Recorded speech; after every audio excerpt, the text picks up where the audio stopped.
Okay, good afternoon, everybody. It's 4 o'clock. We'll make a start. Welcome to today's meeting of the Planning Committee. The first item on the agenda is appointment of an acting chair, apologies for absence and notification of substitute members. It won't escape your attention that we have apologies from the chair and the vice chair. Therefore, the first port of call is to appoint a meeting to chair this committee today. So could I have a proposal from the floor for a chair, please? Okay, is there a seconder? Councillor Little. Okay, so it's proposed by Councillor Beryl and seconded by Councillor Little that Councillor Scott Packer be appointed as chair of the committee for this meeting. All those in favour? Or against? Abstentions? 5. Okay, in that case, Councillor Packer is duly appointed chair of the committee for today's meeting and will now take the chair. Thank you.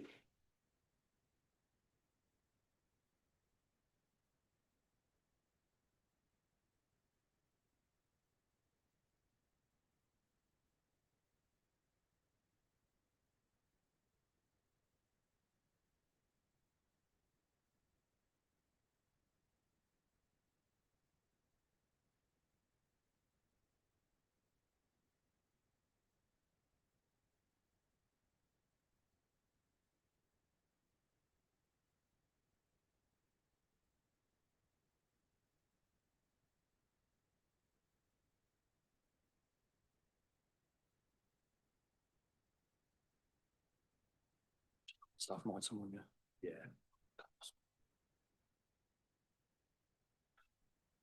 Good afternoon, everybody. Item 1, apologies for absence and notification of substitute members. Could I start by asking Democratic Services Officer if there are any apologies for absence? Thank you, Chair. We've received apologies from Councillor East, Councillor Cartwright, Councillor Rainbird, Councillor Phillips and Councillor Smith. We have yourself, Councillor Packer, Councillor Little and Councillor Keeble in attendance as substitutes. Thank you. Thank you. Item 2, declaration of interest. Do any members of the committee have any declarations of interest in any of the items under consideration at this meeting?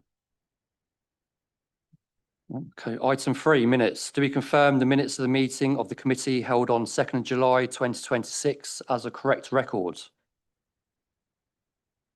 Yes. Item 4, Chair's announcements. In order to maximise the efficiency of the agenda, item 13 for Caswell Science Park, Toaster Road, Greens Norton, has been moved up the agenda. Members of the public are permitted to film, broadcast and report on the meeting, subject to the efficient running of the meeting not being affected. Only those people who have registered in line with the committee's speaking procedure may address the committee. Members of the public are requested not to call out during the committee's discussions on any item. Anybody who repeatedly disrupts the meeting may be asked to leave.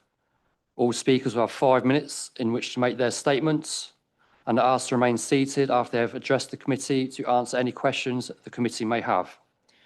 This meeting is being webcast on the Council's corporate YouTube channel. Therefore, when speaking, please always speak clearly and concisely into your microphone. There are no planned fire drills, so if the alarm does sound, evacuation instructions will be given by Democratic Services. Please ensure that any devices are switched off or into silent mode. And now, for the benefit of the public watching remotely, I will now introduce the top table, starting with my furthest right. Please, Sian. Good afternoon, Chair. My name's Sian Webb, Principal Lawyer for Planning and Highways. Thank you. Erin Crook, Democratic Services Officer. Richard Woods, Democratic Services Officer. Councillor Scott Packer, Acting Chair.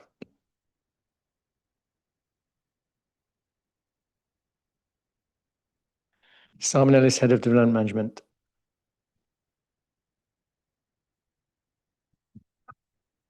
Ralph Branston, Natural Environment Officer.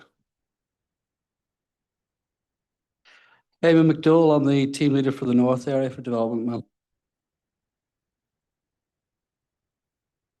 Thank you. Item 5, proposed pre-committee site visits. There are no proposed committee site visits ahead of our next meeting on 20th of August. Item 6, Bridge Cottage to Castle Ashby Road, Yardley, Hastings. I will now hand over to the case officer, Ralph Branston, to begin the presentation. Thank you.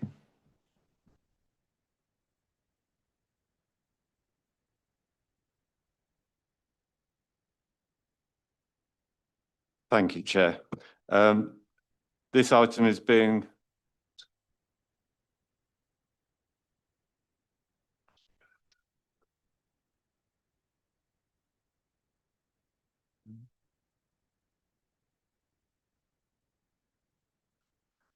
This item is being brought to committee rather than being decided under delegated powers to follow correct planning protocol, as a co-owner of the property is an employee of this council. The monitoring officer has been made aware of this notification and confirmed that we are dealing with it in accordance with the council's constitution. In brief, the proposed works are to fell an ornamental maple tree that is starting to outgrow its location, and there are concerns for its potential impact on the surrounding structures and underground utility pipes. In brief,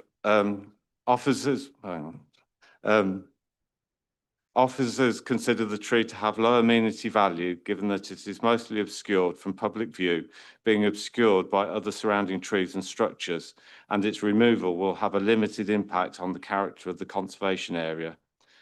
In terms of consultation, no representations or objections have been received. So the officers recommend that the committee raises no objection to the notification as set out in the report, with the informatives as shown at the end of the report. Thank you, Chair. Thank you. Any questions from committee, please? Councillor Ware? Thank you, Chair. This is a tree in a conservation area, so whilst it doesn't have any public amenity benefit and certainly doesn't have a TPO on it, is there still requirement to, in some way, shape or form, replace the tree that's felled in the conservation area, please?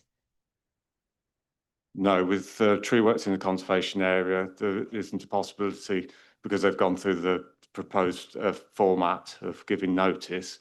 We can't add any conditions to it. We're not giving approval or refusal for the notice. It is a notice where we only have two options: to either do nothing, raise no objection, or to serve a preservation order. But we can't, there's no requirement for a replacement tree. Councillor Clark? Thank you very much. I'm surprised by the notes regarding the application in the addendum to the agenda items, where there is a reference to West Haddon Parish Council. And it states that the Parish Council makes no further observations, but the application itself does not consist of West Haddon in the ward of Cucknow and the Howdens. That has been corrected in the online version. It's nothing to do with West Haddon. That comment is in the wrong box.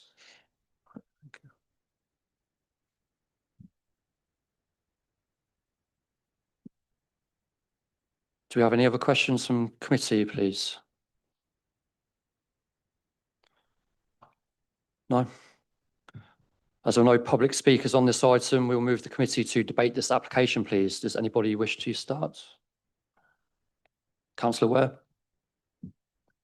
This seems pretty clear to me, and if nobody wants to say anything else, I would be prepared to put forward that we accept officer's recommendation and approve. Do you have a seconder for that proposal? Thank you. Councillor Tarbon, would you like to? Thank you, Chair. Just to summarise, it's proposed by Councillor Ware and seconded by Councillor Tarbon that the council make no objection to the order. Okay, so we move straight on to the vote. All those for?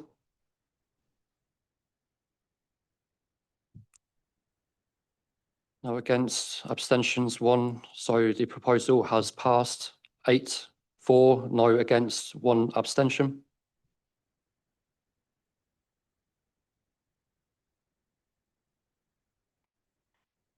Move on to items 7 and 8, Gulliver's 43 West End, West Haddon. I'll now hand over to the case officer, Andrew Holden, to begin the presentation, please.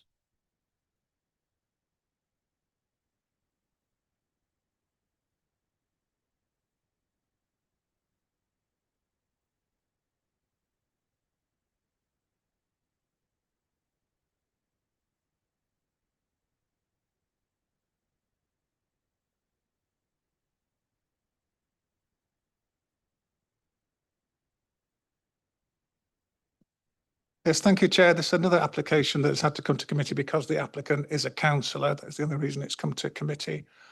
As you see there from the description, it's a demolition of an existing conservatory, replacement with a new conservatory, and it's also listed building consent for the same thing. There's two applications, planning application and listed building consent application for the same development. This is the site in West Haddon, Gulliver's 43 West End. And there it is in an aerial photograph, not very clear, but there it is. This is the existing conservatory. You can see the dimensions there of the front elevation, side elevations. This is the proposed conservatory, which is slightly larger. Again, it would be timber conservatory with single glazing, wooden panelling, and also shown there some bricks to the plinth. It's a concrete plinth. These bricks would disguise the concrete plinth and the side elevations there. This is the existing conservatory, which you can see is in a bit of a poor state. And there it is again from other views. It's been examined by the Conservation Office. There have been amendments to the design, in particularly that brick plinth, so that you don't see a concrete base, in keeping with the building, not overly large. And as far as the planning application goes, we've got to consider any public impact. It is completely hidden from any public view, so it's purely the impact on the listed building that we need to consider.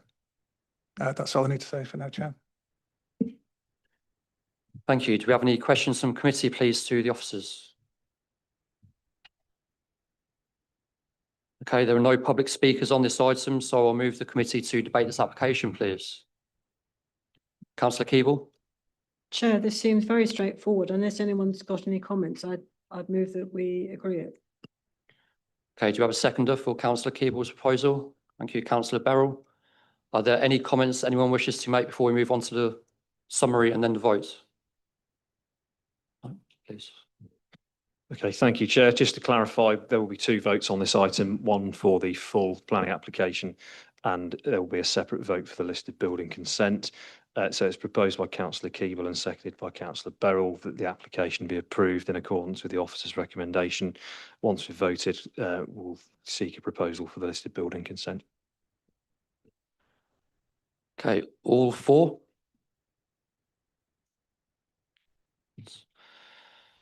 Okay, no one voting against and one abstention, so it's carried 8-4. We move on to the second item. We'll need another proposal. Move that we agree it. Yep. A seconder, please. Councillor Little. Do you have any comments you wish to make before we move on to the summary and vote? No, please. Thank you, Chair. So it's proposed by Councillor Keeble and seconded by Councillor Little that the listed building consent be granted. Thank you. Moving on to the vote. All four?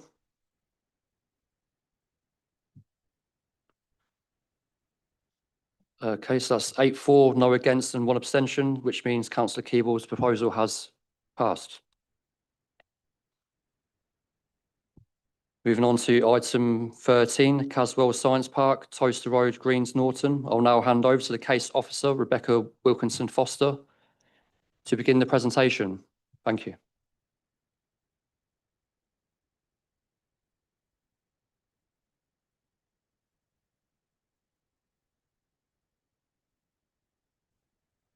Thank you, Chair.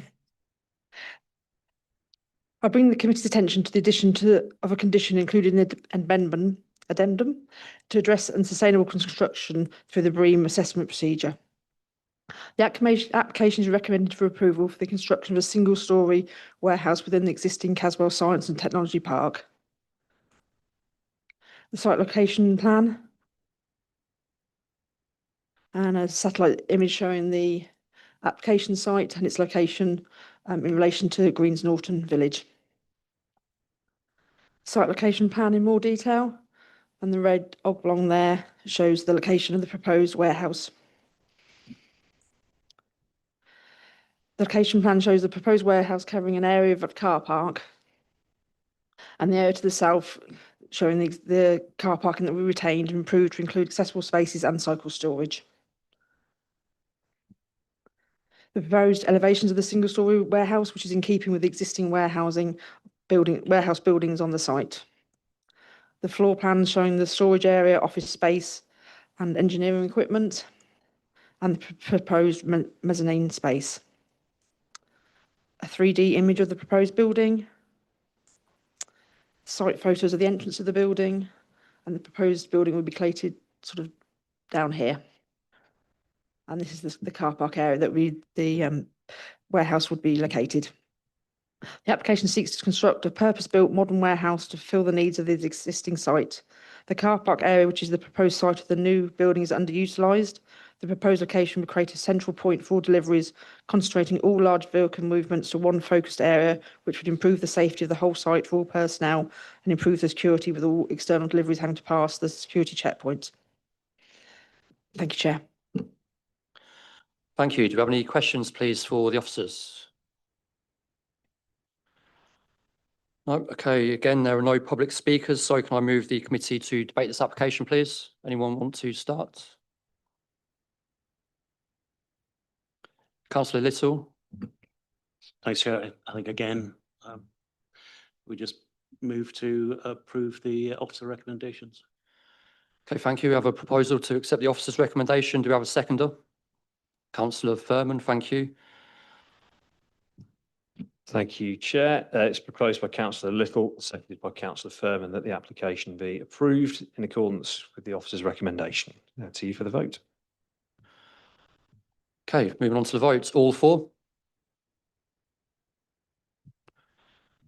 Okay, so that's 8-4, 1 abstention, which means the proposal to accept has passed.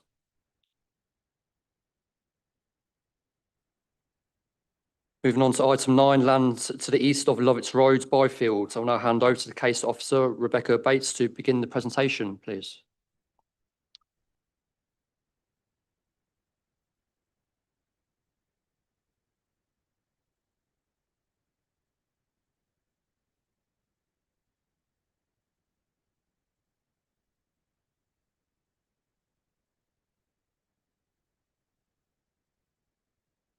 Thank you, Chairman. Good evening. This application is seeking full planning permission for the construction of 14 residential dwellings, 12 of which will be affordable, public open space, including a play area, associated drainage, landscaping, internal roads, utilities and other service infrastructure. The proposal has been submitted as a rural exception site, with a housing needs survey undertaken in July 24, which identified a diverse requirement for both affordable and market housing within the village. Strategic housing officers have confirmed this planning application addresses the identified local need and meets the requirements of Policy H3 of the West Northamptonshire Joint Core Strategy and Policy RA2 and RA6 of the Daventry District Local Plan. The application site comprises approximately 0.6 hectares of land on the northeastern edge of Byfield Village. The site sits immediately adjacent to the settlement boundary of Byfield, but falls outside the village confines within an area defined as open countryside. The site forms part of a larger field, which is part of the surrounding agriculture land but remains uncultivated. It forms a natural buffer between the rear gardens of the dwellings on the causeway and the arable fields to the east. No public rights of way, border or travel through the site. However, it is understood the site is used informally by residents. The proposed site plan shows the area in which the development would be located, with access extended from Lovett Road, various planting along with meadows, public open space and a local area of play are proposed. The existing hedgerow along the eastern boundary is to be retained. The dwellings proposed will consist of a mix of two-storey dwellings and bungalows, meeting the identified local need highlighted within the up-to-date housing needs survey. Strategic housing are supportive of the mix and type of dwellings. The proposed access will extend from Lovitz Way. It should be noted the local highway authority have raised no objections to the proposal and confirmed the proposal will not result in a material increase in traffic and is therefore not considered to have a severe impact on the operation of the highway network in line with the NPPF. As part of the application, proposed bus stop works upgrades will take place at the existing bus stop on Woodford Road. This will include crossing connectivity and new footpaths to ensure it's accessible for all. The application site has been presented as a rural exception site with a recent housing need survey being completed, identifying a local need for both market and affordable dwellings. This application meets this identified need and is policy compliant in terms of development within the open countryside, and as such satisfies the policy requirements of policy H3, RA2 and RA6. As the council cannot demonstrate a 5-year land supply, the tilted balance is engaged in line with the NPPF. In light of no statutory objections and the proposal is policy compliant, this application is recommended for approval subject to 106 contributions and conditions.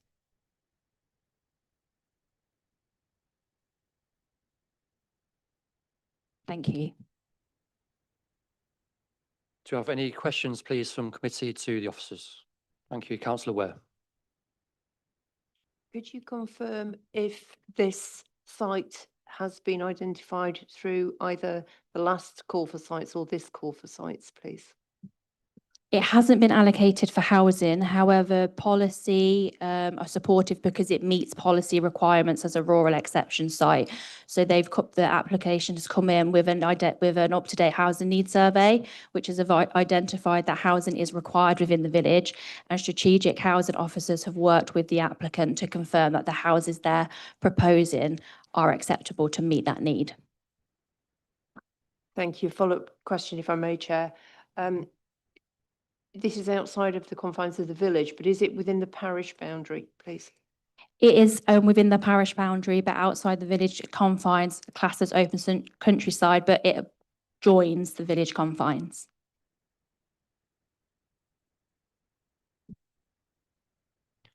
Do you have any other questions before we move on to public speaking? No. Oh, yeah, of course. Councillor Furman. Yes, I noticed this went to appeal before. I'm just asking while we're doing this bit, and obviously there's a great reduction in housing, the housing. I was just wanting to know really what has changed. Has our policies changed? Has something from the appeal changed? Because one of the things from the appeal was it was outside the village boundaries. It was just a question. Thank you.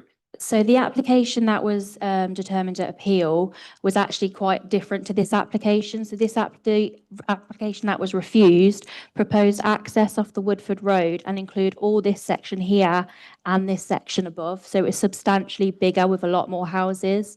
I can't comment on if that was to propose to meet an identified local need, but this application proposes a smaller site which specifically meets a need that has been identified.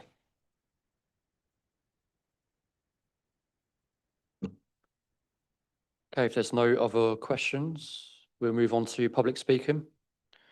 Can I ask Councillor Charlie Hasty, please, to step up?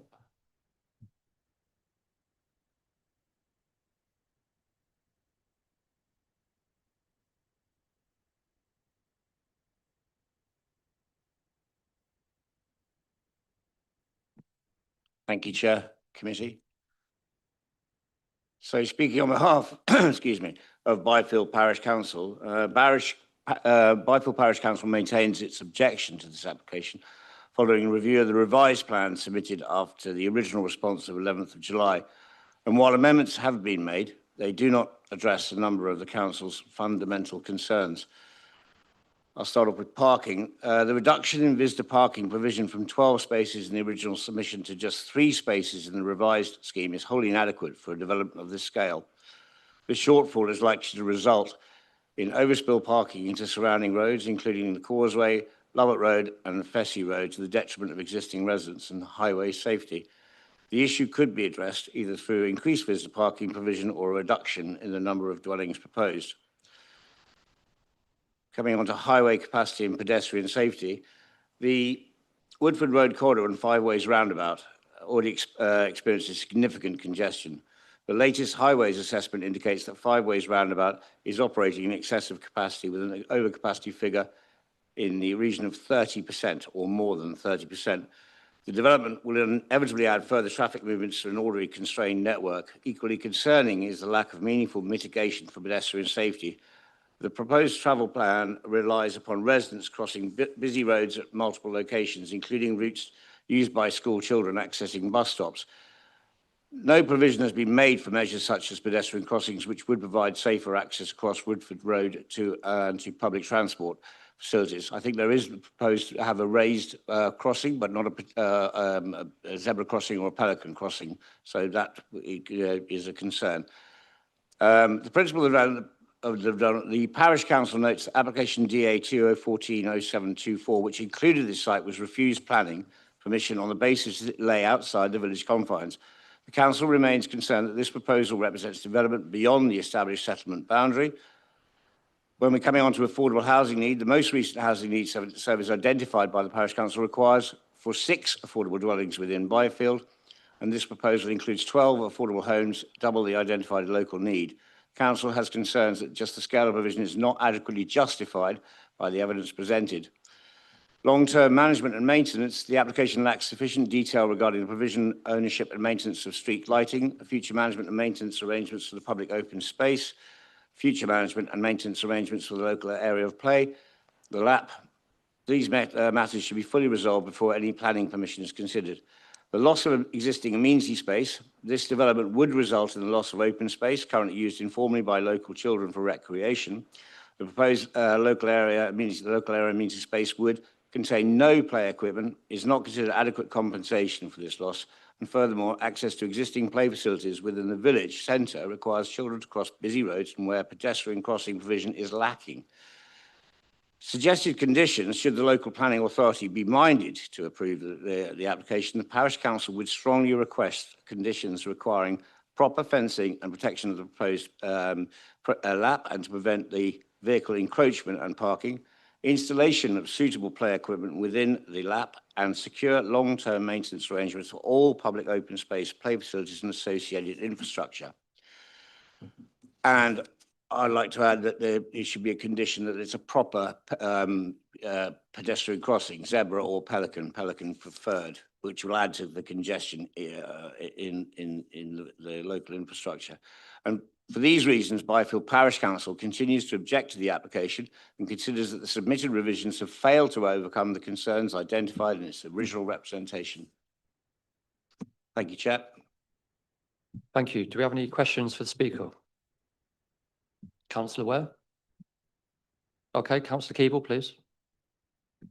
Thank you. Obviously, I think this is probably the housing application that's come before either of the planning committees with, I think it's got the second highest proportion of housing for social rent, which is obviously very important.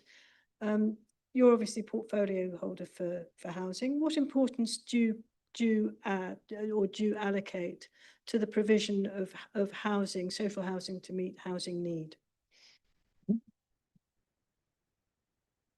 So, point of order. I mean,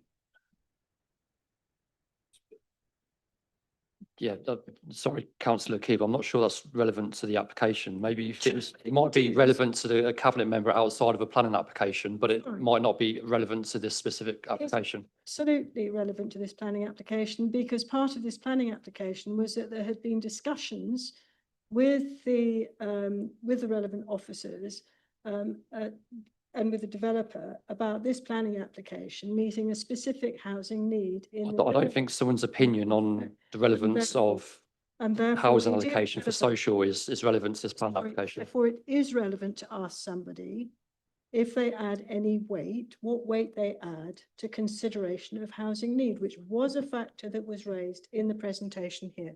Through you, Chair, it's the role of the committee to determine what weight it gives. It's the role of the committee to determine what weight it gives to those matters, and not the Speaker, ultimately.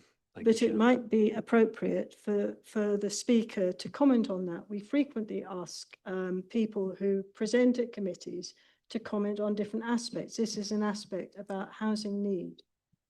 It would be my recommendation that the Speaker doesn't need to answer that question. Councillor Ware, did you want to?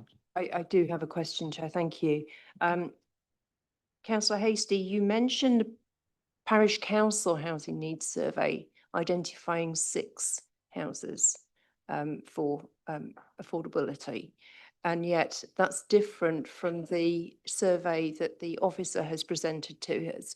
What work have the parish council done to ratify their thoughts with that of the housing needs survey that's been presented by the officers, please? Thank you, councillor Ware. In terms, I cannot tell you exactly what work they've done to, it would be remiss of me to say that I know that exactly. I'm relying on the statement I've been prepared to read out. That's as much as I can contribute, unfortunately.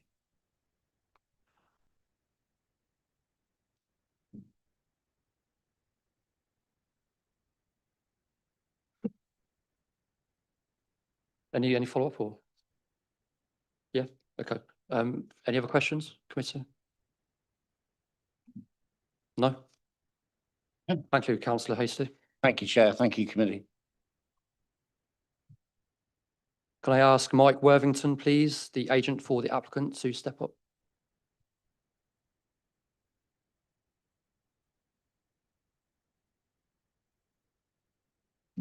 Thank you, Chair, and good afternoon to the members of the committee. I'm here today acting as the planning agent on behalf of the applicant, and we're asking you to support the planning officer's recommendation for 14 homes in Byfield. The primary reason for the development to be supported is owing to its direct contribution to the local housing need as identified in the 2024 Housing Needs Survey. The provision of 14 homes, 12 affordable, directly addresses this local need. The applicant has listened to the concerns raised by Byfield Parish Council and local residents, particularly regarding traffic, pedestrian safety and parking. Whilst we understand these anxieties, the local highway authority have raised no objections to the scheme. The conclusion is that the development will generate approximately one vehicle every 10 minutes, which will not impact the local road network or nearby roundabouts. Furthermore, local accident data has showed no recorded accidents in the immediate area. To actively improve safety and address pedestrian concerns, we have amended our plans to include new pedestrian footways along Woodford Road and the end of Lovett Road with drop curbs and tactile paving. This will significantly improve connectivity for both new and existing residents walking to the bus stop or village services. Regarding the impact on the landscape and wildlife, we have taken a highly sensitive approach. The homes transition from two-storey buildings down to bungalows on the eastern edge, and we are retaining the Moor hedgerow and delivering a minimum of 10% biodiversity net gain on the site. Furthermore, we are also providing an LAP, public open space, and replacing the informal, unmanaged field with dedicated, maintained community asset. In conclusion, this application is fully policy compliant. It provides high quality, sustainable and affordable housing that Byfield needs, and we respectfully ask that the officer's recommendations are followed. Thank you. Do we have any questions, committee, for the speaker? Councillor Ware? The conditions linked to this application are extensive. Do you have any comment on the conditions that the officers are asking for, please? I think they're all reasonable and they are extensive for a reason, so we're happy with them and the applicant's happy with them. Sorry, no, we don't have any comments. We're happy with the conditions.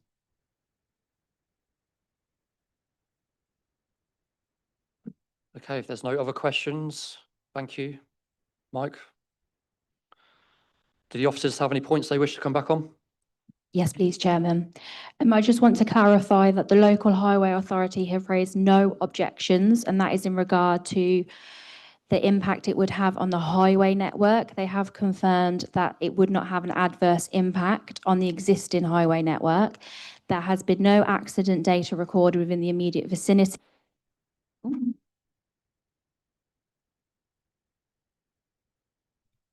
Sorry, so there's no accident recording for the immediate vicinity, so they're not confirmed in that respect, and they're not confirmed in terms of the, so they're not concerned in terms of the access all the parking arrangements, it's all in line with the local highway authority. In terms of the identified local need, Strategic Housing have been involved with the agent and applicant and have confirmed that the dwellings proposed are suitable and the mix and type aligns with the need.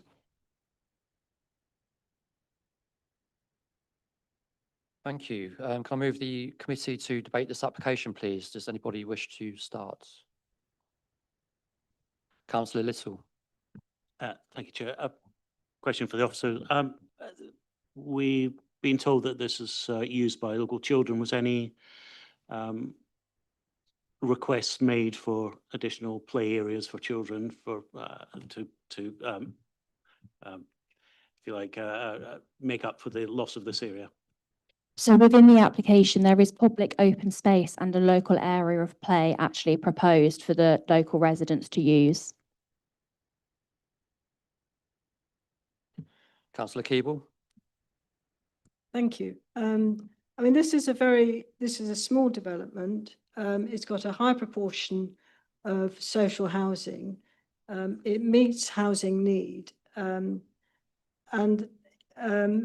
it provides the other facilities as well. The agent has said that he's very comfortable with the proposals, the recommendations that have been put forward by officers.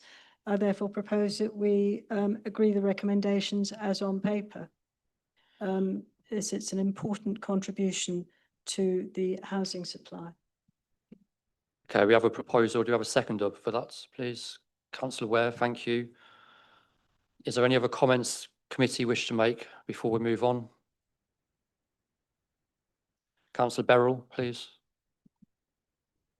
Thank you, Chair. Yeah, I'd just like to take on board the comments from Charlie about the upgrade of the pedestrian crossing, if we can make that a condition.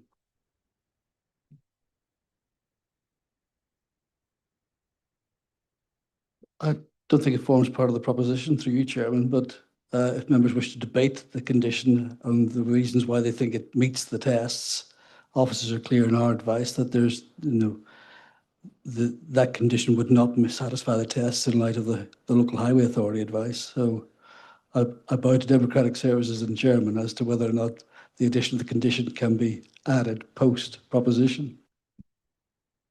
Thank you, Eamon. Well, if it was added, then we'd have to go back to Councillor Keeble to see if it was acceptable. But if the committee wish to debate it before we move on, then Well, I think it would have to be debated, wouldn't it? yeah. I don't see how it's quite a substantial proposal and quite a few other plans. We've looked at issues around pedestrian crossings and we've always gone with highways recommendations, in fact. And if there's going to be some other alternative, then I think it ought to be discussed and we ought to get advice as to whether that is actually, where the crossing would go and what the feasibility would be. No, I completely agree. Thank you, Councillor Keeble. If anything that can be improved in terms of crossing, then obviously that's a health and safety issue. We don't always have to meet the minimum requirements. I would like to upgrade it if possible to Councillor Hastie's recommendations, if possible. It's a crossing. I'm sure it's not the end of the world. It's just a case of. Well, I think we just need to see the plans and see where it would go and have a proper discussion about how the crossing would work. I just heard the comment about there needs to be a crossing. I didn't see where or any of the detail. That's all. I mean, I think we need to actually go through it.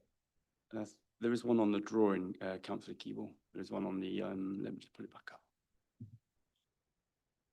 I mean, if you can't just say we'd like there to be a pedestrian crossing, because that's quite a casual thing to say. We need to know where it would go and what the feasibilities are, and if the officers provide some advice on it, then that would be the sensible thing to do.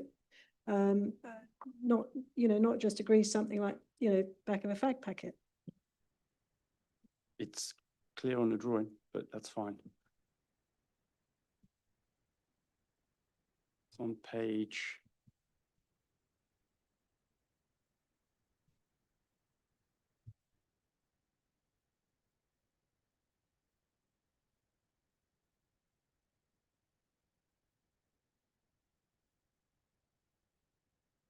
Again, through you, Chairman, you've heard representations from the local councillors suggesting a Pelican Crossing, etc. There simply isn't any evidence from the local highway authority that is actually required, or indeed proportionate request off the back of a development for 14 dwellings. I understand the concerns, but the highway authority have clearly indicated that they're satisfied with the proposals on Woodford Road. So again, entirely up to yourselves, members, but what I can't advise you here is whether or not the highway authority would even consider that a pedestrian crossing could actually be accommodated in that area, and the cost of such. So that's not before you, but what is before you is the clear advice of the highway authority that they're happy with the proposal as currently submitted. They're not asking for any more than that. And we as officers will place significant weight in that, given the lack of any evidence to counter that, other than no doubt genuine concerns raised from locals about highway safety. Understood. Thank you, Eamon, and thank you, Councillor Keeble. Councillor Ware? If I read that plan correctly, there is a highways marking for crossing, but that's on the existing boundary within the footfall of the current confines of the village. And I would suggest to committee that if there is need for a different type of crossing there, that should not be part of this discussion and debate. That needs to be raised separately as an issue for further safety outside of this planning application. In my view, whether it's there or not, I think is a whole different conversation. For me, it doesn't form a material part of my thinking around this proposal. Councillor Furman, please. Thank you. I missed some of the conversation because the headphones went off. Just on that crossing, I'm not criticising at all, but would that be a request or a condition? Sorry, I missed some of the conversation. Again, the officer advice is quite clear that we don't think that condition, if members were minded to impose it, would satisfy the tests. Again, it's up to you guys. If you want to impose a condition, fine, but then you have to justify that because the applicants do have a right of appeal. Similarly, you could seek to include some sort of contribution within a 106 agreement. Again, there are similar tests that apply to 106 agreements, and I would caution against that, given the advice, the clear advice from the Highway Authority.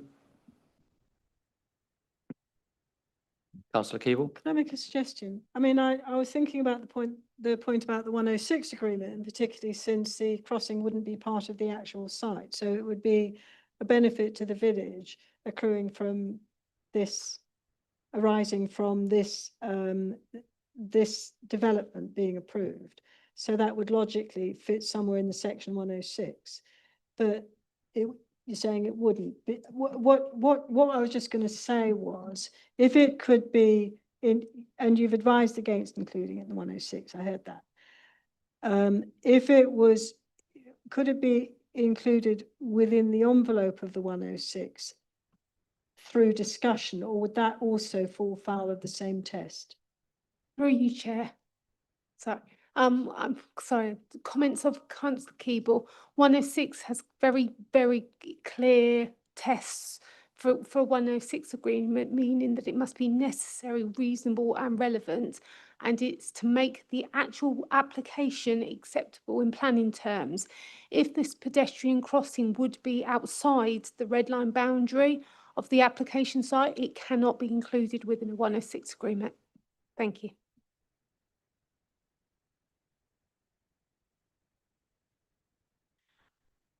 Okay, do we have anything else you wish to add before we move on to the vote, committee?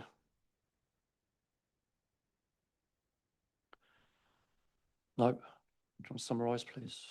Okay, thank you, Chair. So the original proposal from Councillor Keeble and seconded by Councillor Ware was to approve the application in accordance with the case officer's recommendation as it's currently set out. So that means approval subject to the conditions set out in the report.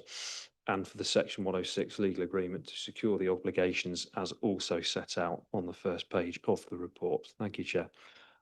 Thank you. Moving on to the vote. All for?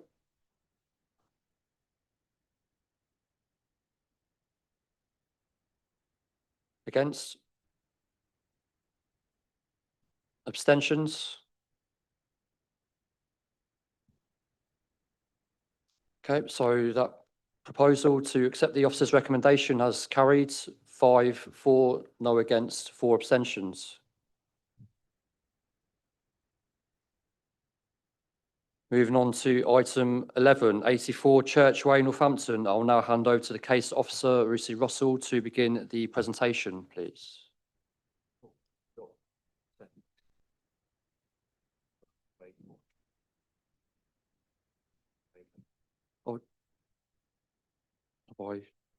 Oh, sorry.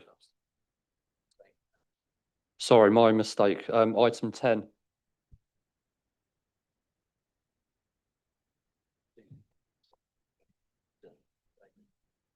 Apologies.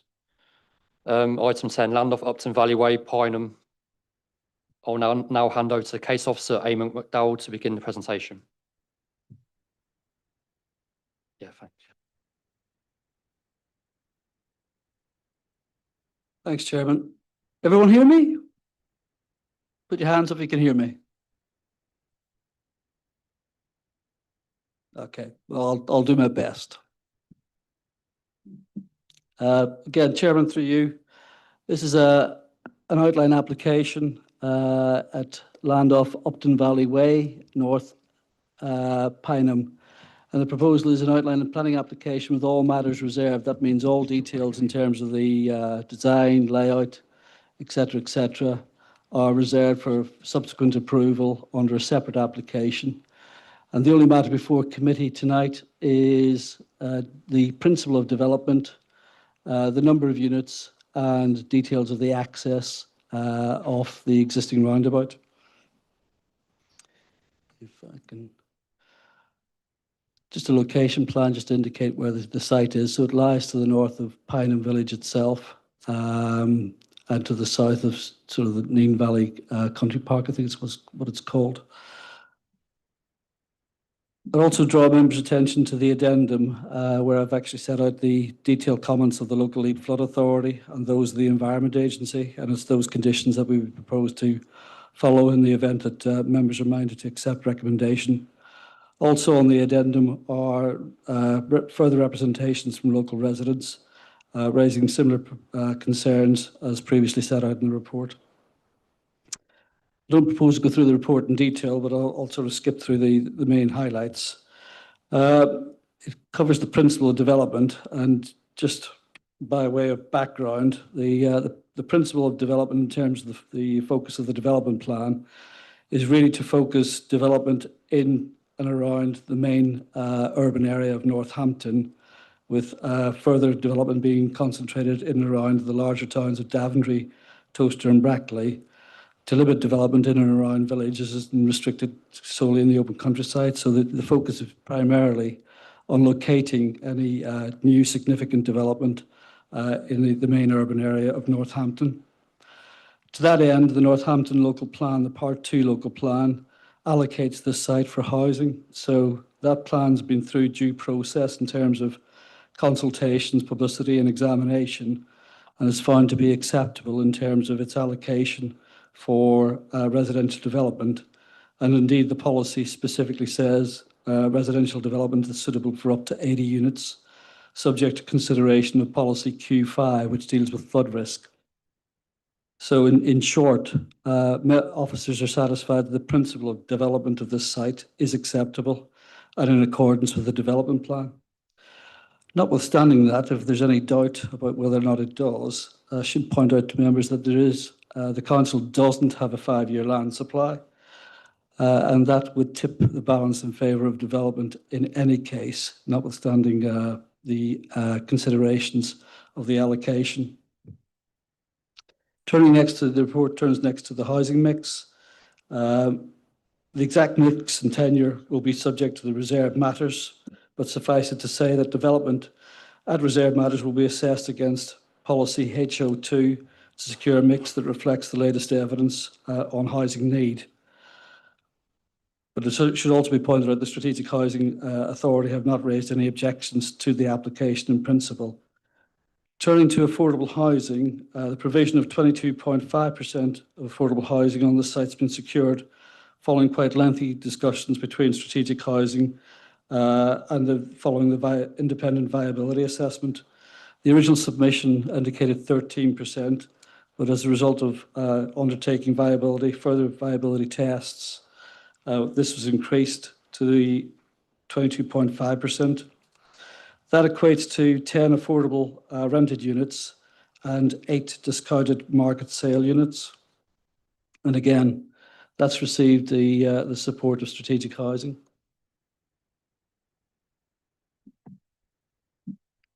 The report then considers impact on the character of the area.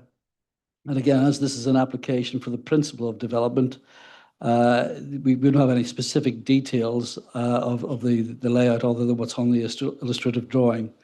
However, that has formed the basis for a landscape visual impact assessment, which was submitted with the application.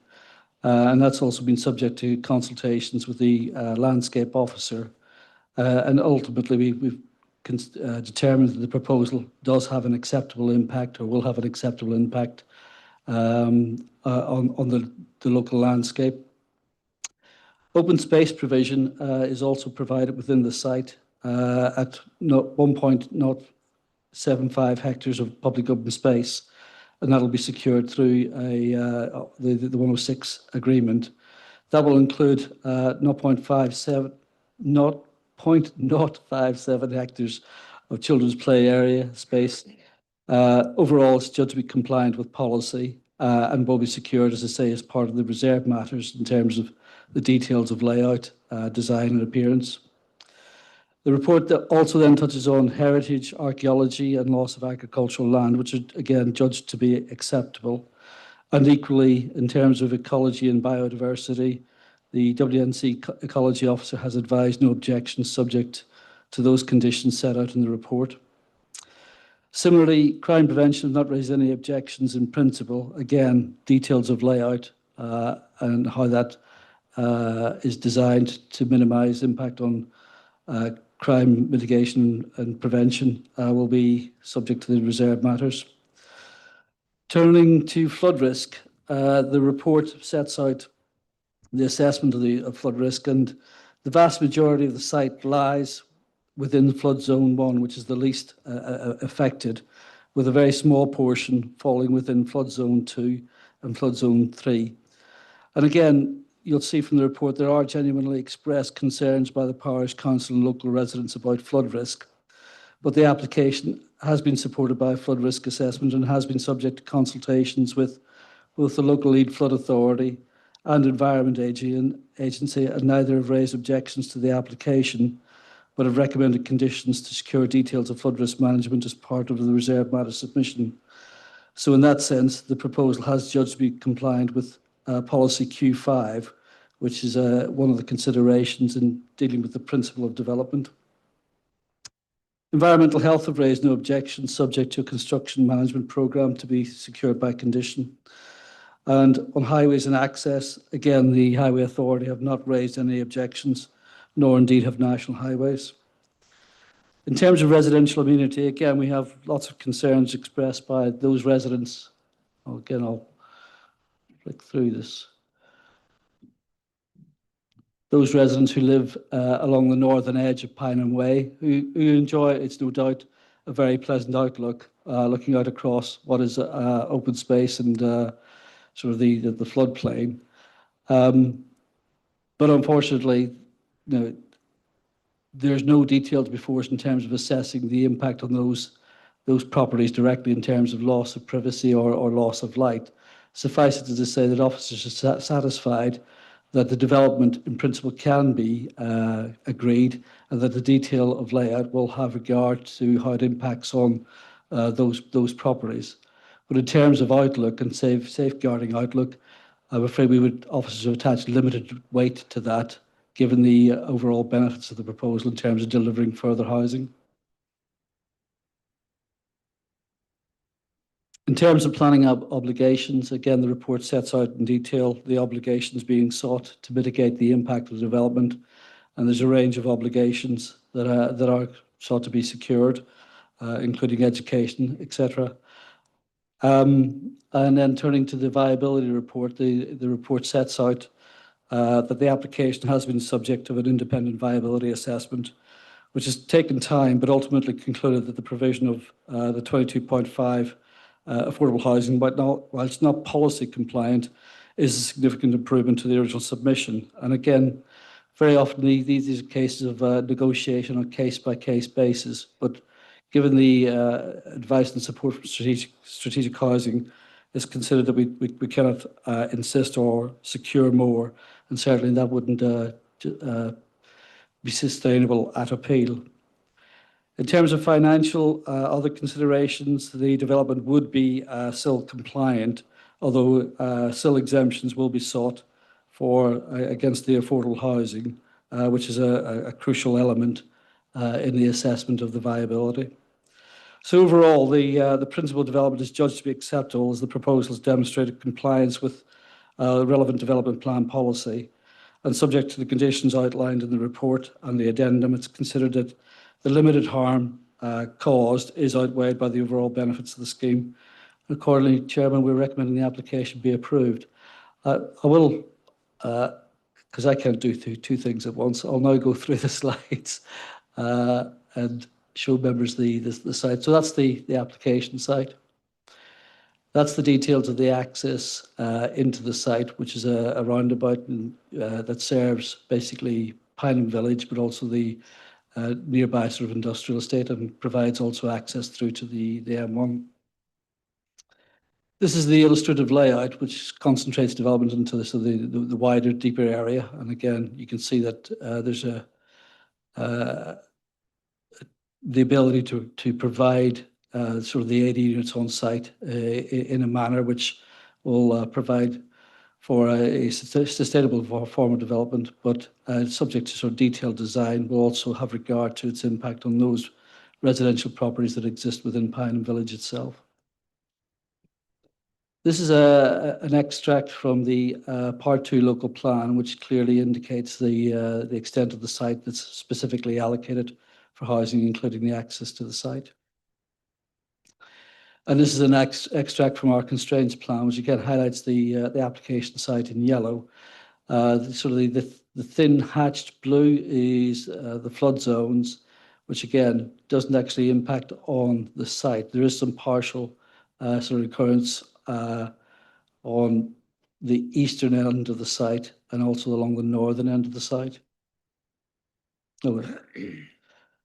Again, this is just an aerial photograph showing the context of the site and its surroundings.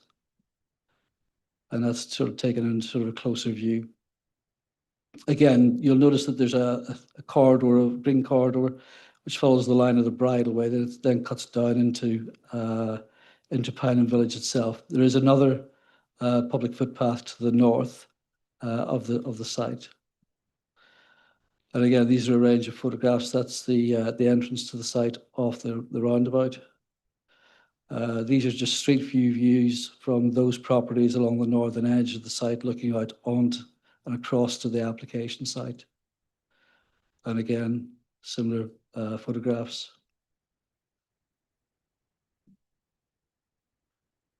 And again, that bridleway and those vegetation will be protected, and there are conditions that will be secured as part of the outline permission. Nothing further to add, Chairman. I'll just sort of briefly go through those. Thank you. Thank you. Any questions, committee? Councillor Ware?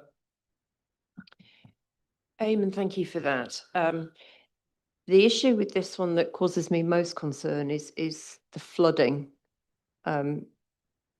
drainage schematics. And I note from the addendum that we've got, there is a myriad of stuff that needs to be in place. Not being a drainage expert myself, I would look for advice on how comfortable we are that the schematic addresses some of the issues that some of the people have raised. And, you know, one of the residents has raised, and I quote, "Whilst this may protect new dwellings themselves, it does not address the displacement effect on surrounding properties and the infrastructure. And if drainage strategy cannot be fully assessed now, how can we, the committee, be satisfied that the flood risk will not increase?" I would welcome some guidance on the flood issue, please. Like you, I'm not a flood expert.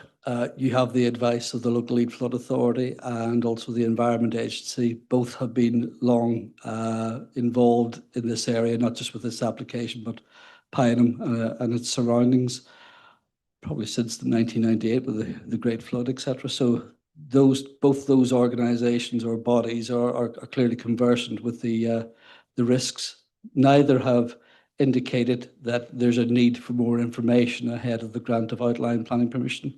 They're satisfied with the conditions that they're recommending to the planning authority, and we as planning officers need to give significant weight to that. Again, I've been on the sort of the government flood website, etc. All indications are that the application site lies outside of the flood zones, the sensitive flood zones 2 and 3. There's a marginal incursion, but I think it's something like 92% of the site lies outside of that. And that is a matter that would have been sort of gone into at the time that the land was allocated for housing as part of the local plan process. The local plan process determined that the land was suitable for housing allocation, and accordingly, it's included in the local plan. So, in short, the local flood authority, I think if they had any concerns with respect to requiring more information ahead of the grant of outline planning permission, they would have communicated that. They have set out in detail the conditions they wish to be imposed. We would seek to impose those conditions. Councillor Furman, please. Thank you, Chair. Again, we're not flooding experts, as Councillor Ware quite rightly said. I see this application has gone on since 2020, and it's always really come back to flooding. I notice LLFA it's met the requirements for them and the environment, but we've still got Sports Active still upholding the objection because of flooding. Could you explain that, please? With respect, Sport Active are not the flood experts, so as officers, we would attach very little weight to their considerations, and their comments were made in respect of seeking provision of formal sports fields. So I think from their point of view, they're not pursuing formal sport fields on the site because of a flooding issue, but doesn't make the application unacceptable, given the advice of the local lead flood authority. Thank you. Councillor Keeble. Thank you. I wanted to ask particularly about the education infrastructure, because I noticed that there are some issues raised about that. It says there's a shortage at every tier of education. Now, obviously, this proposal itself, it's got in the Section 106 agreement, it's got financial contributions for education. It's not quite clear where that provision will be made, because this development itself is too small for a school. There's a Pineham Barnes school in the village, which is presumably that's a primary school, but it says that I think that's either to capacity or near. There's the same position with secondary schools. What's a proposal within the Section 106 as to how this should be managed? Because otherwise there's an issue about the sustainability of the development, isn't there, if there's just not places for in schools nearby for children?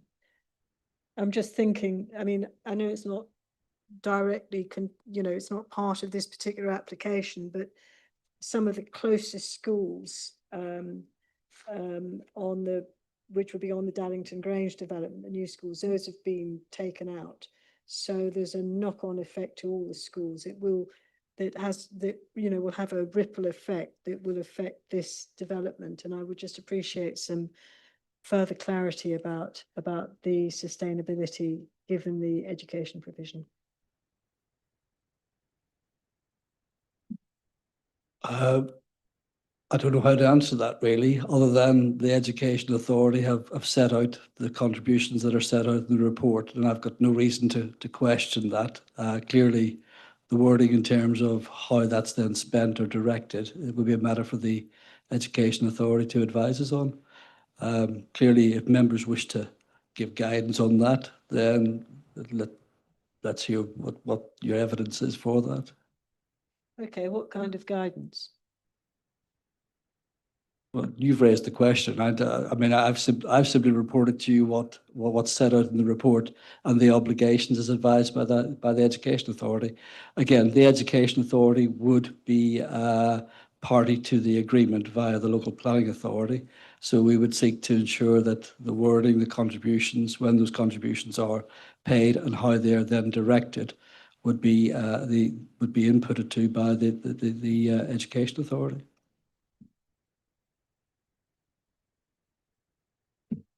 Councillor Little.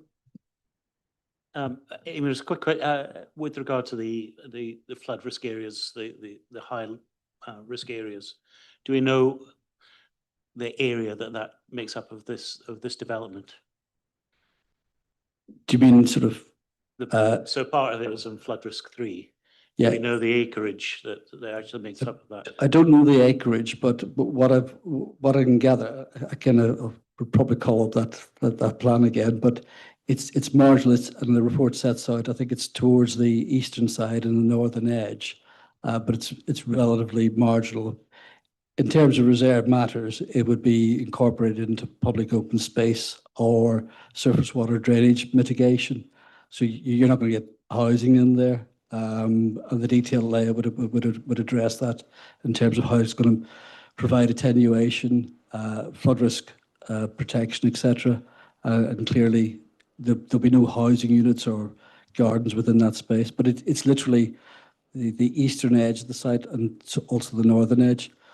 My recollection is that 92% of the site is suitable for housing, which leaves, when you put gardens, when you put public open space in there, it's a very small margin of the site that technically lies within the flood risk areas.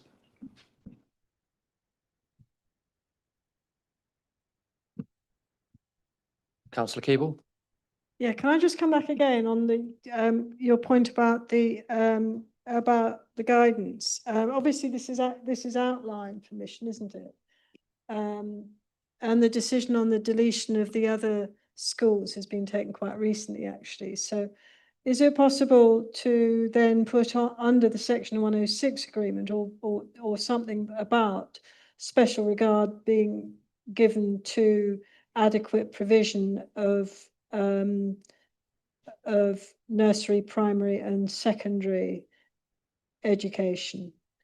So that, I mean, what I'm concerned about is the robustness of what's provided. It's one thing to provide the money, but there's, I think what the Education Authority is doing currently is adding extra sort of classrooms onto existing schools. Now, if it becomes impossible to do that, then there's obviously an issue about what happens with the provision of education facilities. So it's just really to ensure that there's due attention given to ensuring the adequacy of the education provision as this application moves forward. Through you, Chair. Councillor Keeble, from my understanding, is the contribution, can you hear me firstly? Because the Section 106 heads of terms in the report are actually saying their education contributions, and Eamon, please correct me if I'm wrong, but it's a contribution because that's what the Education Department has said currently when looking at their application, what they want, because they might be considering they want a contribution. We can't because of the tests, it needs to be necessary, reasonable and relevant. And if the council's education department says financial contributions of a sum, it would make it acceptable, they're the experts, apologies, within us, and it would be a 106 agreement would be a contribution that the developer would pay at a certain trigger point, the contribution to the planning department, and the planning department would then forward it to the education department. And without knowing what they would like to spend it on, we are simply taking the contributions because the education has told us that's what they require. Can I just say, I mean, thank you for that. I mean, I completely understand that. I think the issue here is that I can't see any objection to this actual proposal. I think it's I mean, there's a need for the housing. There's issues about flooding. There's issues about flooding in quite a lot of places, but on the whole, I mean, I can't see any reason to object to this. However, moving forward, when those houses are built, there will be a need for the education facilities. And it's one thing to pay the money into the council. It's something else for the education facilities to be provided and for to be capacity, in fact, within the education service for them to do that. And I know that is severely constrained at the moment. And therefore, it's just about if there is some way that we can ensure that there is real care given to the Section 106 provisions around the education services, because otherwise we agree, and I'm sure you've heard it before, we agree to more houses being built. There's no infrastructure. And particularly with the education, it is desperately important. If there's any way that any wording we can do it. Again, through you, Chairman, this is an application for 80 dwellings. I don't know. I can't see that you can provide anything on site. I'm not clear what the member's asking about, but the advice of the Education Authority is clearly set out. They don't appear to have directed or targeted, other than they have identified that this development will give rise to a certain pressure on the education system, and have set out quite clearly what the contributions they're looking to secure. How they then direct those is a matter for the Education Authority, but they should be directing them towards mitigating the impact of this development. Whether that's in the immediate locality or larger catchment areas, I can't advise members other than what is before you. Clearly, if members are minded to approve this application and wish to put some form of note to the Education Authority, we can clearly communicate that to them in terms of articulating what members' concerns are about how to spend the education money. But that's not the job of the Planning Authority. The job of the Planning Authority is simply to advise you what is the impact of the development via those consultees and how to mitigate that. The Education Authority have clearly set it out, and that's what we've simply set out in this report. I think that's perfectly clear. The concern remains. It's a question about making sure it happens, but through other routes. Yeah, that's fine. Councillor Ware. Thank you, Chair. Can I just check, Eamon, you might have mentioned why, but on page 118 of your report, point 7.93 talks about the applicant's viability assessment being independently reviewed, and the consultant advised that the applicant's scheme as presented is considered unviable. You go on to mention in 7.95 the development is not able to secure a policy compliant level of affordable housing. However, it can secure 22.5, and I think previous applications were lower than that, so it's moving in the right direction. But given that it's not policy compliant in terms of this, and we've had that independently verified, what's your thinking around this being an appropriate thing to approve, please?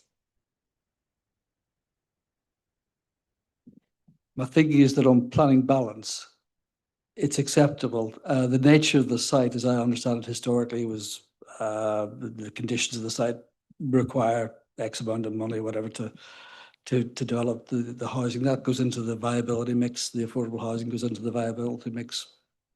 Everything else in terms of what we're looking in terms of education and stuff like that. And in this particular case, as with other applications, it's a case-by-case argument. The council has accepted the viability arguments on other sites, which are no different. In this case, we feel that we've achieved a reasonable balance in the context of all the other considerations that are in the melting pot, and to secure 22.5% affordable housing in this, together with the various obligations, we think on balance, given the benefits of the proposal and delivering an allocated site, is acceptable. So that's why we're recommending it.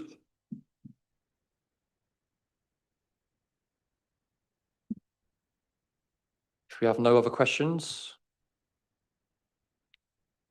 Okay, we'll move on to public speaking. Can I ask Joshua Skipper, please, to step up, local resident?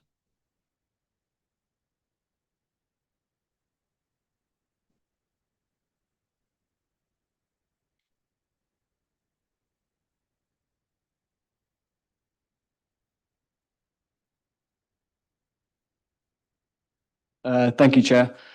Just in regards to obviously PowerPoint information, I'm not sure if I can share these photos. These were taken sort of last year, which show the extent of the flooding sort of on that boundary. Yeah, moving on, I'm just going to obviously go through my statement. I urge you to look beyond the officer's recommendation and carefully consider whether this application has genuinely demonstrated compliance with national and local planning. The site may be allocated for housing, but allocation does not guarantee planning permission. Every application must still demonstrate that it is acceptable in its own merits. I have read through the officer's report. One theme appears repeatedly. Rather than demonstrating that key issues have been resolved, the report concludes that they can be addressed later through planning conditions, reserved matters, and Section 106 obligations. Conditions are an important planning tool, but they cannot remove fundamental uncertainty. Before granting outline planning permission, members must be satisfied that principle of development is acceptable and that sufficient information exists to access its likely impacts. In this case, I respectfully question whether that threshold has been reached. Flood risk, drainage, highway arrangements and infrastructure all remain dependent on future work. The report acknowledges that part of the site lies alongside flood zones 2 and 3, includes a flood storage area, and will require engineered mitigation, including raising ground and finished floor levels. National planning policy requires development to be safe for its lifetime and not increase flood risk elsewhere. That is a judgment members must make today, not at reserved matters. Yet the officer's own recommendations suggest important information is still outstanding. Condition 7 states that no above ground work can commence until further details of surface water drainage scheme have been submitted and approved. In other words, the drainage scheme has not yet been designed or approved. More significantly, Condition 8 requires that future reserve matter application to include a revised and updated flood risk assessment together with full drainage details. I would ask members to consider what that means. If the flood risk assessment submitted with the application is sufficient to justify granting outline planning permission today, why is a reserved and updated flood risk assessment required afterwards? Conversely, if a revised assessment is needed because further evidence is required, how can members be satisfied today that flood risk has already been adequately addressed? To me, that appears to be the central contradiction within the officer's recommendation. On the one hand, members are being asked to conclude that development is acceptable for principle. On the other hand, the recommendation itself recognises that further flood risk assessment and detailed drainage information are still required before the development can properly progress. That raises a simple but important question. Are you being asked to decide this application on the evidence before you today, or on the assumption that future evidence will demonstrate that is acceptable? The same pattern appears elsewhere. The report confirms that substantial financial contributions are required because schools, healthcare, and other local infrastructure are already under pressure. Those contributions are important, but they do not create classrooms, GP appointments, or road capacity overnight. Infrastructure needs to be available when residents move in, not years afterwards. Perhaps the clearest example of the approach taken throughout the report appears in paragraph 9.3, where the officer states that the proposal's impacts could be sufficiently mitigated through conditions or planning obligations. The key word is could. It does not say the impacts have been demonstrated to be acceptable. It assumes that they will be addressed later. Members are not simply deciding whether housing should be built on an allocated site. You are deciding whether you have sufficient information before you today to conclude that this particular development is acceptable in principle. Where important matters remain uncertain, planning conditions and reserved matters should not be a substitute for demonstrating that acceptability in the first place. I therefore ask you to consider one final question. If further flood risk assessment, full drainage details and other technical submissions are still required after outline plan permission is granted, can you honestly say that you have enough evidence necessary to conclude today that these matters have already been satisfactorily assessed? If there is genuine doubt about that question, then that doubt should not be resolved by relying on future submissions. It should weigh in your decision today. For those reasons, I respectfully ask you not to approve this application until you are satisfied that the evidence before you, not evidence that may come later, demonstrates that this development complies with planning policy and is acceptable in principle. Thank you. Thank you. That was well-timed speech there, Joshua. Thank you. Do we have any questions, please, for the speaker? Councillor Keeble, please. Yeah, I wonder if you could just pass round, if that's okay, the picture of the flooding. Yeah. Thank you.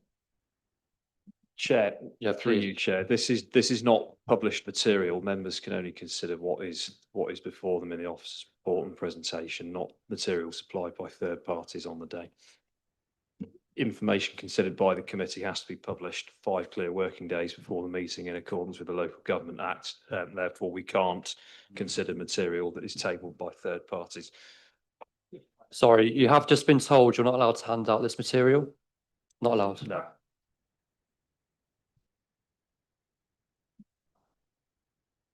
Any other questions, please, for the speaker?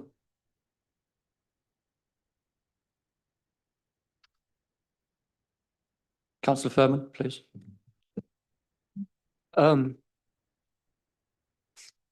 Thank you, Richard, for pointing that out. So you're not allowed to hand it out. Could you just hold it up for me? Yeah, of course. I've got 2 photos. One's 2023 and one is 2025 to show the increase that Howden being built has had. First photo will be 2023.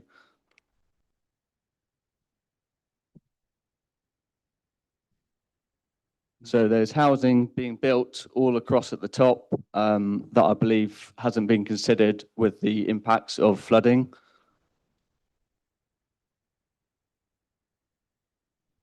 And this photo shows the obviously obvious increased flood risk that has increased from the housing development at the top. And I will show you that this is where that planning is due to be sort of recommended for approval. So it is very close, and I can imagine how building on that land allocated is not going to have an effect further downstream, which national planning policy says sort of it needs to be considered. Thank you. Through you, Chair. I just want to make members aware that, as Richard has previously stated, you're being seen plans that haven't been addressed in accordance with the Local Government Act and the 5 days. So I want to say that I don't know if the plans have dates, locations, or anything else that would clearly say, and it's a case of you have been advised by the Democratic Services Officer that you might. It wouldn't be handed around. It wouldn't be handed around, and it shouldn't really be considered because it hasn't been advertised in the clear 5 working days before you. So if you were to use it to make a judgment, yes, there might be implications because of it. Thank you. Thank you, sir. Through the chair. In summary, the council has to comply with the law, however unpopular that may be. Thank you. Thank you. Thank you. Councillor Ware, please. Thank you very much. Are you able to point to any supporting documents within the planning application that may well be on the portal that would give us the detail that maybe some of the committee members are looking for? Would you have that level of detail? I believe so, yes. So could you tell the committee which part of your application might be useful in their thinking in this regard? Yeah, I believe there's over 100 residential objections to this planning. But none of those actually include any pictorial evidence? Yes, there's, They do? there's photos uploaded myself. I've uploaded sort of over the course of the time it's flooded. They've been uploaded. Okay. Thank you very much.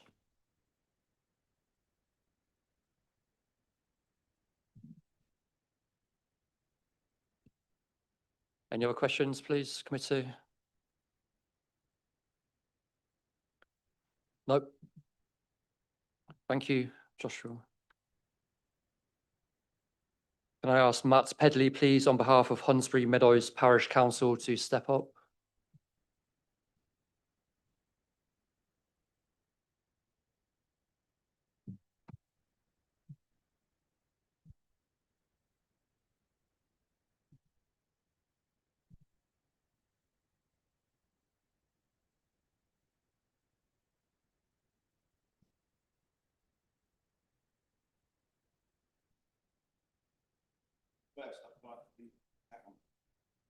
Here we go. I'd like to thank the councillors for allowing us to speak regarding the above planning application.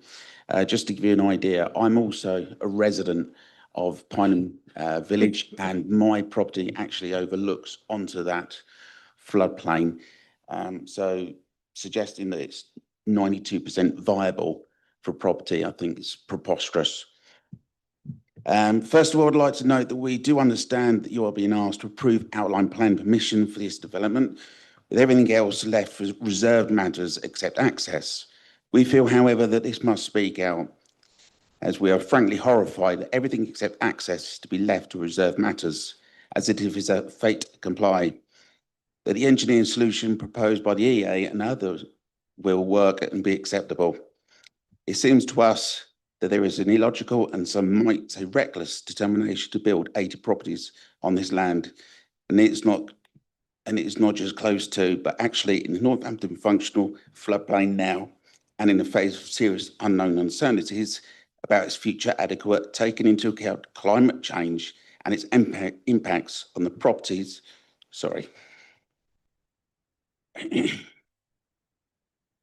its impacts on the properties of not only land surrounding the floodplain, but also the plain itself. Flash floods are more likely in these conditions with large amounts of water needing to be contained at speed. This is on top of clear engineering challenges with no certainty of a safe outcome for the residents, either the new houses or Pineham Village. We would note there is no one report of reference to the impact of climate change now that has drought conditions as such that we experienced last year and now, which were not likely to be expectations. We expect the impact on the ability of the floodplain to absorb excess water and to its historical plain. Excuse me. Not used to talking to such a large crowd. The timer will be paused while you have a drink, sir. Sorry? The timer will be paused while you have a drink, sir. No, I was on time.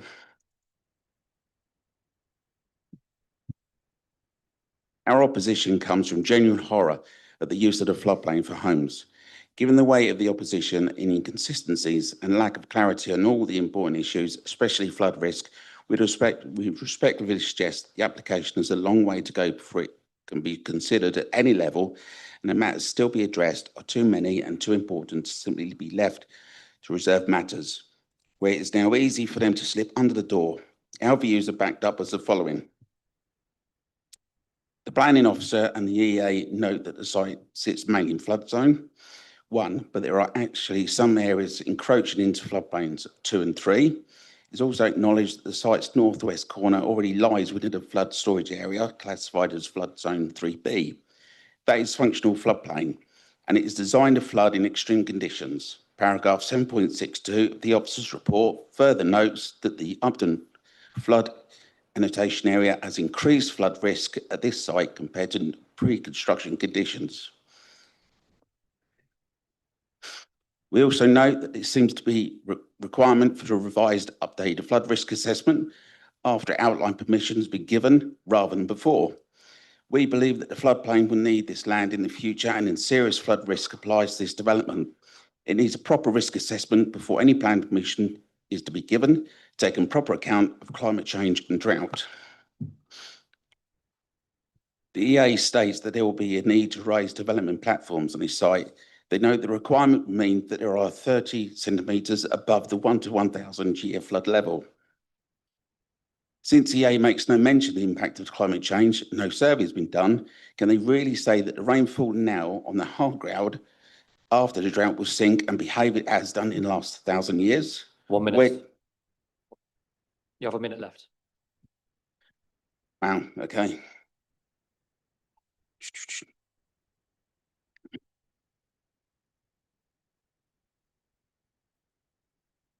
The area will get worse in recent changes to the weather conditions, as everyone's seen in the last few years, and certainly this year. We have pictures have been shown and that's been issued into the report. Indeed, we are aware that the front gardens of one resident was flooded when that is displacement last year. We know that EA refute the argument we made in our original objections in 2023, and we have made, and which have been made by others, that building along the infringements of floodplain Upton, St Michael's and along the Nene corridor will increase the flow into the floodplains. As we're carrying on, there's lots more. We can issue this report. It's not a case of that we don't want housing in our back garden. We've actually proposed, and I think it's been reported that there's another suggestion for the 80 houses to be placed elsewhere, which is more suitable than rather than where you're planning to do it on the village. Thank you. Do you have any questions, please, from committee? No? Okay. Thank you, Matt. No questions?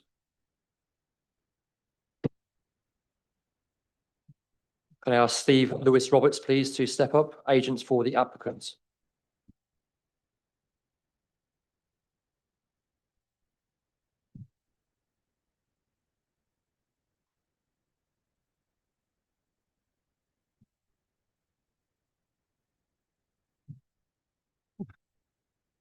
Thank you. My name's Steve Lewis Roberts from Pegasus Group, and thanks for the opportunity to speak on behalf of the applicant. The site is in a sustainable location immediately north of Pineham Village, a mixed-use residential-led development which also includes a nursery, supermarket and primary school, and close to the employment uses in the Southwest District. The application site is a residential allocation for 80 dwellings in the council's up-to-date, adopted Part 2 local plan. This proposal will deliver an attractive, high-quality development of 80 homes, which will help to meet the council's housing requirements. The proposals accord with the council's policies, and there are no technical objections from any of the statutory consultees. I would like to draw your attention to 3 key responses. The Environment Agency, the local lead flood authority and Anglian Water do not raise any objections on flood risk grounds, and their comments do take into account the impact of climate change. The applicant accepts the conditions requested by these consultees, and that includes the conditions set out in the addendum report. It's important to emphasise the evidence that supports the allocation of this site in the council's local plan. First, the proposal is supported by a strategic flood risk assessment. Second, the council commissioned WSP a firm of independent consultants to undertake a site-by-site full appraisal of all 90 sites. Consequently, a number of sites were withdrawn. Pineham was not. And the inspector's conclusion was to confirm the Pineham allocation. The position has been tested and retested in the context of this planning application and at the residents' request.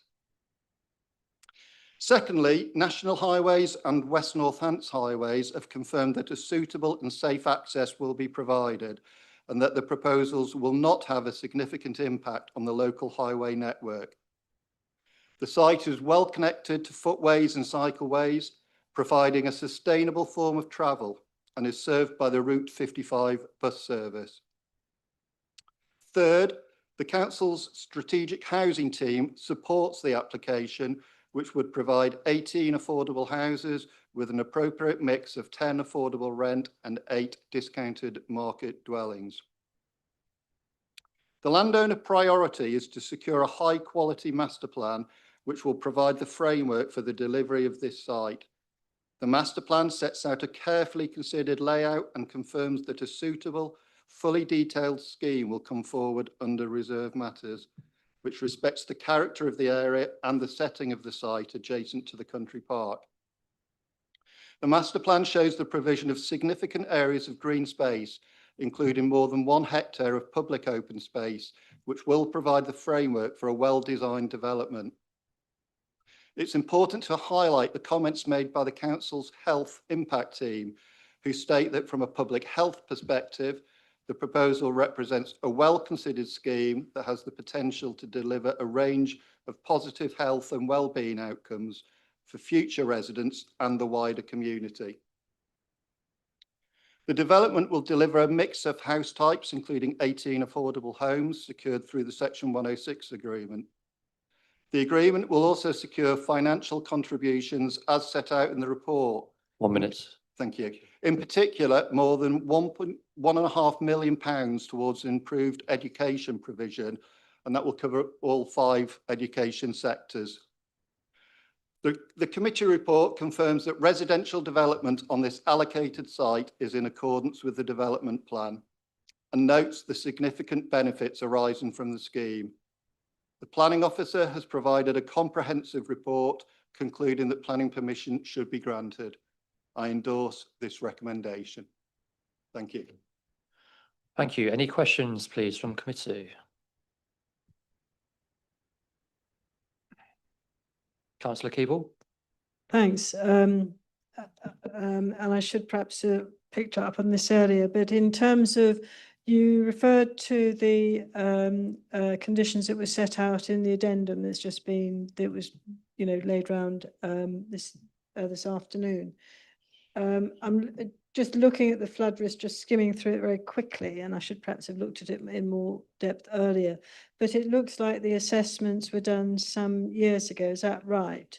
Or has it all been updated to take into account the current building out of the industrial areas and so on? Yeah, the flood risk assessments have been constantly updated, and with close liaison with the Environment Agency and the local lead flood authority.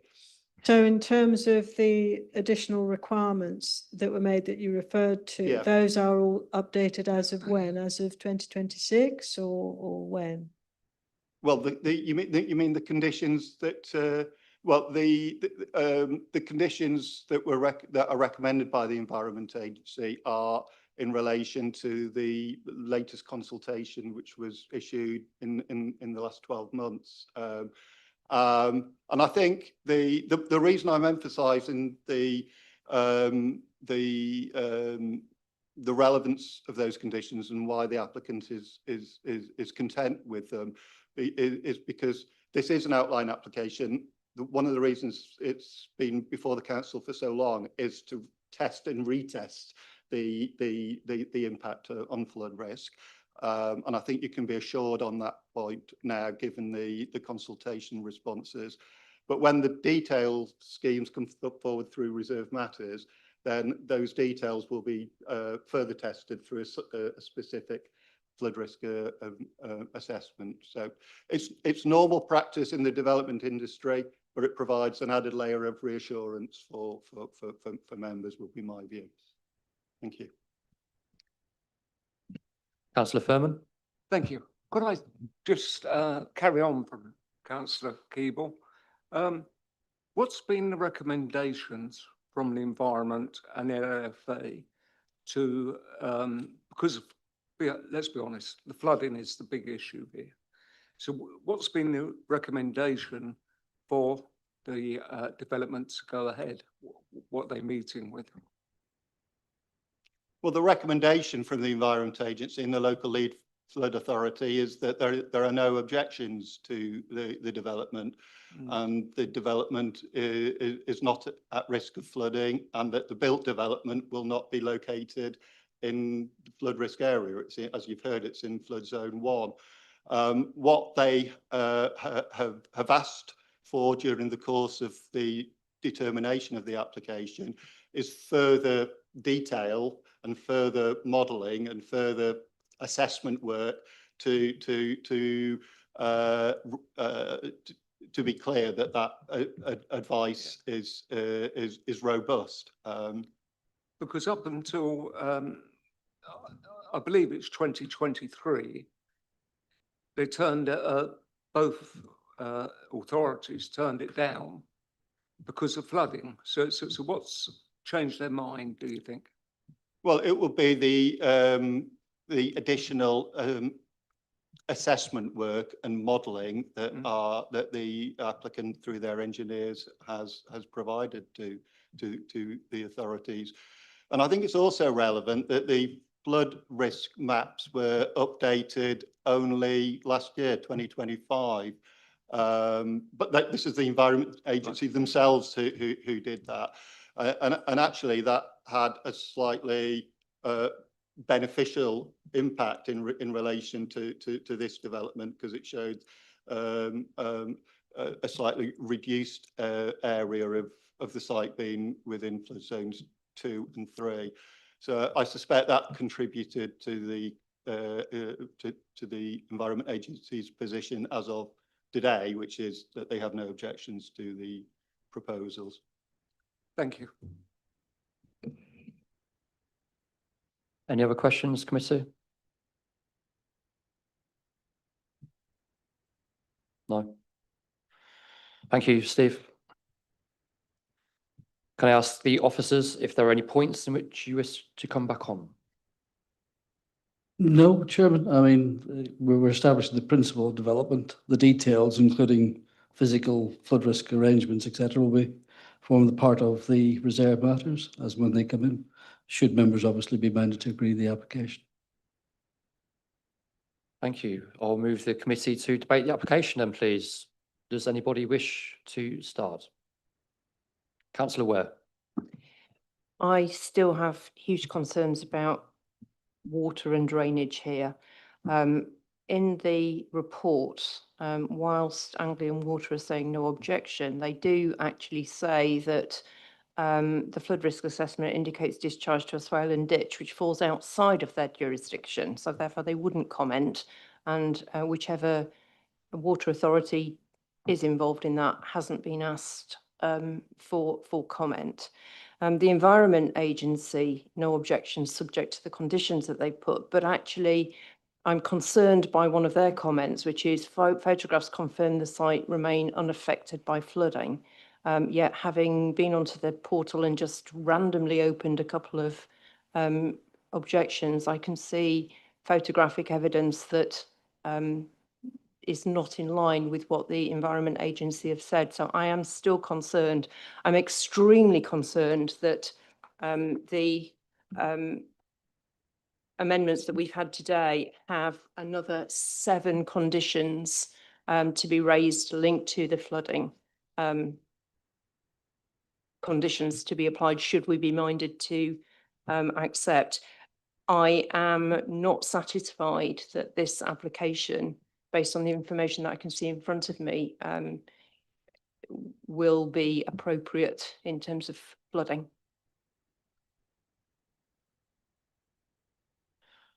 Thank you, councillor. Councillor Little, please. I have to say I agree with councillor Ware. If you go in the portal, there are photographs there that have been posted, which they come right up to the boundary. I mean, we were talking about flood water, which appears to come right to the boundary of where this application is going to. I mean, I'm assuming these are fairly recent, and I can't think of any major flooding events in the last few years which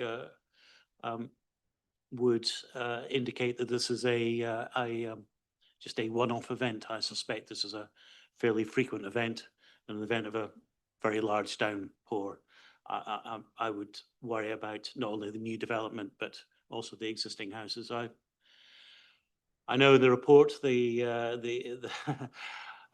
think we're being asked to make a decision on an area where the evidence doesn't really align with what we're being told.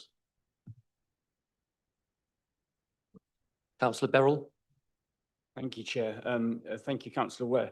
I'm inclined to agree also. I actually worked the land opposite, and last year during the last flood, I lost some machinery. So I am fully aware of how deep that water gets. Sorry, Councillor Keeble, sorry. So I work the land adjacent. So I fully understand the concerns of the residents, and actually lost some machinery during the last flood. So I do understand their concerns. Thank you, Councillor Ware.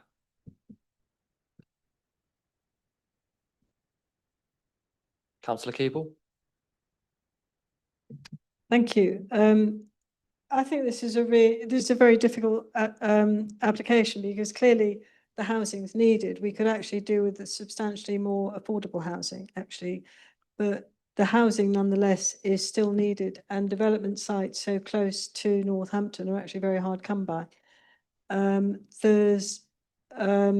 take very seriously the issue about the flooding. I've had involvement with that over quite a long period of time, including having issued some of the planning guidance previously on flooding. However, I think if the points of mitigation which are included in the report, some of the conditions, if they were applied and applied rigorously, would actually should protect the houses from flooding. If you look at the requirements that that properties shouldn't be built beyond the boundaries, and that mitigation measures should be put in place, and issues about obviously work being done before occupation, and having seen elsewhere the kind of impact on flood risk that good mitigation works can have, then I could see that those can very well serve these developments, but they would have to be applied fully. The other thing that concerns me hugely is actually the issues about sustainability with the education provision, because what's been set out there by the Education Service is quite clear that there's a shortage, and obviously I completely understand the money goes into a kitty, but it's a question of whether it's then capable of providing the educational facilities in the places where they're required. So I would support this application on the basis that it's compliant. It's the officer's advice is clear. We desperately need the housing, but I would want some real assurances about the way that the work that's done moving forward, and the level of attention that is paid to really working through the mitigation of flood risk. And also, I've also already talked about the infrastructure in terms of education provision.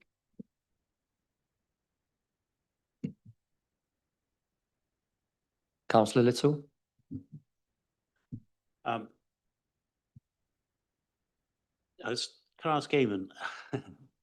So this is an allocated area. If this committee were minded to say, no, we're not satisfied with the flooding provisions, I understand the weighting of the fact that it is an allocated site, there is a demand for housing. And I suspect that's probably swayed quite a lot of the decision-making in terms of working very hard to alleviate the flood risks. But are we in a position where any kind of refusal would any kind of refusal be taken seriously given the weighting that's required for the demand for housing, the fact this is an allocated site? There's a blunt way of responding to that, but I won't use the blunt way. The site's allocated. And you've heard, as part of allocating any land within the local plan, it goes through rigorous tests in terms of establishing whether or not it's capable of being suitable for housing. So this particular site has gone through those tests, notwithstanding the fact that it's on the edge of a floodplain and partially within it. Equally, the Environment Agency and the Local Lead Flood Authority, they take their responsibilities in terms of managing flood risk extremely seriously. And I'm sure that had there been any doubt in their minds, then they wouldn't be recommending it. What they've said is that they're not raising objections subject to those conditions. This is an application to establish the principle. So what you don't have before you is the detailed levels, layouts, etc., etc. So any detailed layout is going to come in and is going to sort of be supported by further flood mitigation details as required by those conditions. And those will be tested by the Environment Agency and the Local Lead Flood Authority. So the blunt answer to you tonight is, yes, you've seen photographs showing water in the flood zone. What I can't hand on heart say that those demonstrate that this site floods. It clearly doesn't, and that's what's being showed on the most up-to-date evidence in terms of the flood risk maps on the YouGov website, etc. There are fringes of the site, and I've indicated that they fall within the flood zone, but that's not sufficient to alter our recommendation to you. So, in short, if members were minded to refuse this application, you would be facing, I would suggest, given that there's no evidence before the council to counter what the advice of Local Lead Flood Authority or Environment Agency have said, and you may run the risk of costs. I don't know, but no, to refuse to agree the principle of development on a site that the council itself has allocated for housing, to my mind, would be, I suppose, perverse. Can I come back? I think that's the point. We are concerned with the flooding. I think we see the photographic evidence. We've got doubts in our mind whether or not those provisions can actually be achieved. However, we have to make a decision based on the expert evidence that's put before us. So unfortunately, I don't see many reasons why we could refuse this. Councillor Keeble. Chair, I mean, I share the concerns about the flood risk. What I would just say is that where we've seen elsewhere, where developers have put in place really good mitigation efforts, and those have actually been effective. So I mean, it's still terrifying to see the floods, completely understand that. And I think everyone who lives in a bit of Northampton that's affected by it understands that. However, if you look at the more modern buildings, then the mitigation work which is put in place can actually be effective. And that's why I say that although I understand the concerns, and I'm really concerned about the education and other issues as well, but I think that the mitigation efforts that are put in place in here can actually make that, are obviously designed to make that protected from the floods. And I think it's a question of making sure that the work from here on in is carried out effectively. Again, through you, Chairman, speaking from personal experience with the Local Lead flood authority on a whole range of sites. They are extremely robust in assessing the information. And to my mind, no, they wouldn't be recommending or not raising objections to this if they weren't satisfied that the details would come forward as part of the reserved matters application. So those conditions provide that assurance to them. Those conditions would be imposed, and the expectation is that those details would come in to demonstrate that the principle of development is fine in terms of mitigating flood risk, and then the detail of how you mitigate that is provided as part of the reserved matters, which goes hand in hand with the conditions and the information that's already been presented to the council. Councillor Ware? And for the absence of doubt, Eamon, when we get to reserved matters, the proposal may well be accepted or refused by either delegated decision if we're post the 31st of October or by committee if we are not. Is that correct? The honest answer is I'm still grappling with those regulations myself. Suffice it to say, no, again, the Environment Agency and the local lead flood authority are the experts. They're your experts in terms of dealing with flood risk. And I have found them to be extremely robust in more recent years in terms of dealing with these types of applications. So those are parts of this organisation and outside bodies who take extremely seriously their responsibilities in terms of mitigating flood risk. That's as much as I can say to you. Councillor, I will add to that and just say that there will still be an avenue for items like this to come to committee. It is narrowed a lot, but that avenue is still there. In my personal opinion, this might be a case where it would come to committee, but that's just my personal view on it. Through you, Chair, back to that. Given the number of houses, it would be a Schedule 2 delegation under the new regulations anyway, so it would potentially come to committee. But as the officers said, the council's still grappling with the implications of those up and down the country. But due to it's larger than 10 homes, so it would be a Schedule 2 delegation, at which point committee input isn't totally illegal in accordance with the new regulations.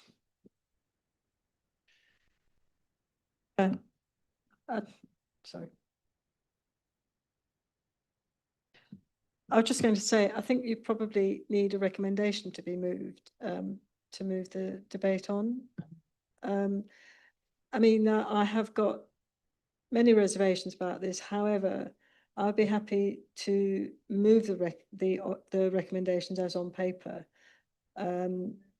understanding that there's very high concern amongst the committee members about the flood issues, also from my own point of view about the infrastructure, the educational infrastructure, but clearly those can be scrutinised again in more detail when the detailed application comes back, when the reserved matters come back.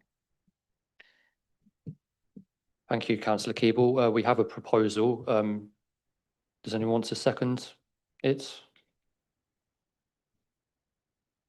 Councillor Brees. Okay, so we have a proposal from Councillor Keeble to accept it. It has been seconded. Before we move on to summary, would anyone like to make any further comments? Councillor Furman. Thank you, Chair. I've got it down here. Just for transparency and any perception of predetermination, although the photos didn't affect my judgment, just for the record, I will be abstaining from the vote. Thank you. Okay, thank you. Any other comments anyone wishes to make before we move on to summary? No, please. Thank you, Chair. So the proposal from Councillor Keeble and as seconded by Councillor Brees is that the application be approved in accordance with the case officer's recommendation. That would be outline planning permission only. This is subject to the additional conditions and requirements set out in the report and the committee updates, and of the understanding that this application is contingent on the submission of satisfactory information to address the issues raised prior to it progressing any further in respect of reserve matters. Thank you, Chair. Is that acceptable, councillor Keeble? Yep, okay, thank you. We will move on to the vote then. All for?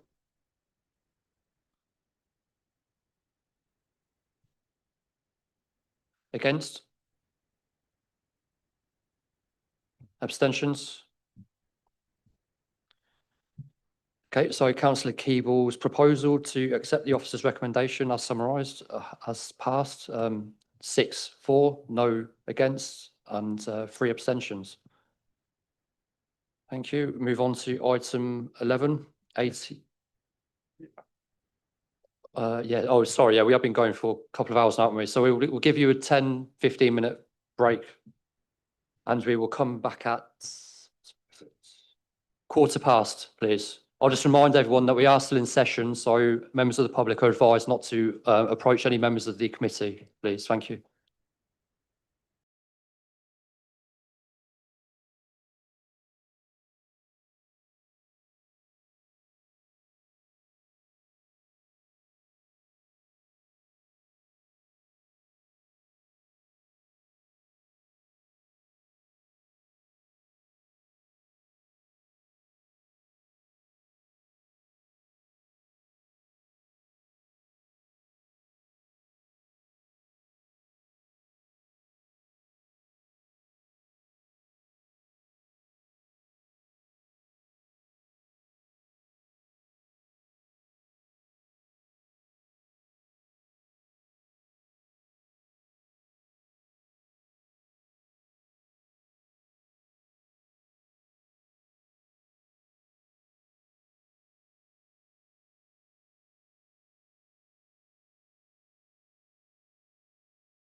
Okay, could we take our seats, everybody, please? Can you give me sign language? I don't mean like that. Thank you. We are ready to start.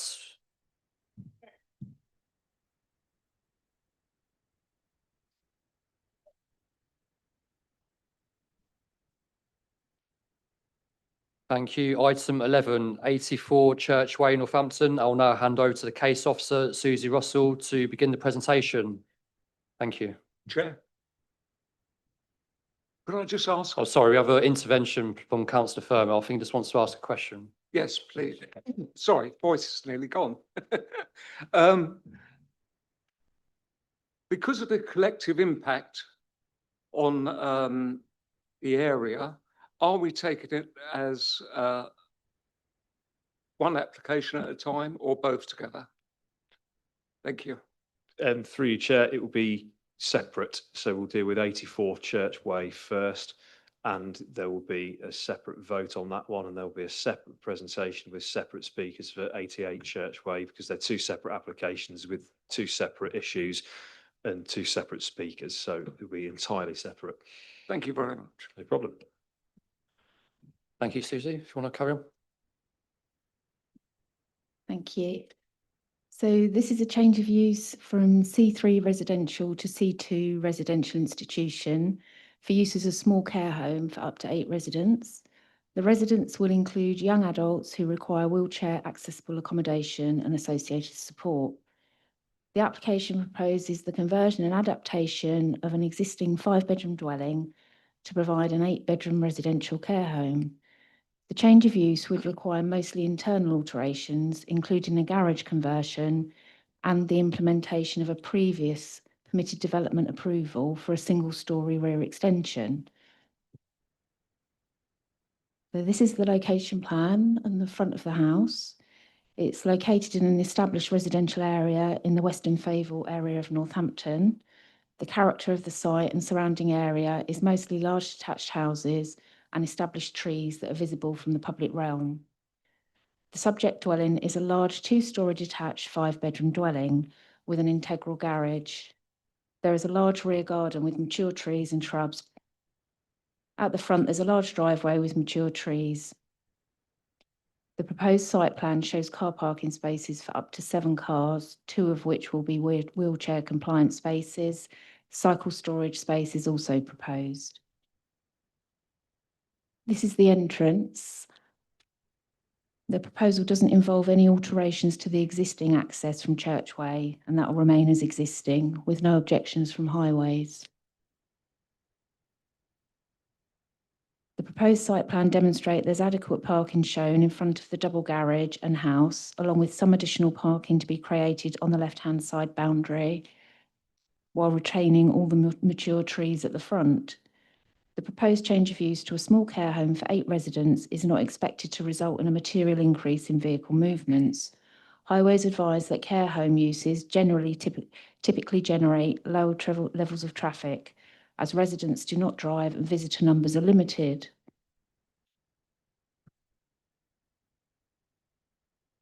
The design and access statement confirms that parking will be primarily used by up to 4 staff vehicles and 1 visitor vehicle at any one time, with visits arranged by appointment. On this basis, the proposed use is unlikely to materially intensify activity of the access. While specific details of staff numbers and shift patterns have not been provided, the scale of the operation suggests that overall parking demand will remain modest. If approved, these matters will be addressed through a condition to require a management plan for the operation of the care home. The local highway authority is satisfied the development would not have an adverse impact on the safety or operation of the local highway network. That's an aerial view.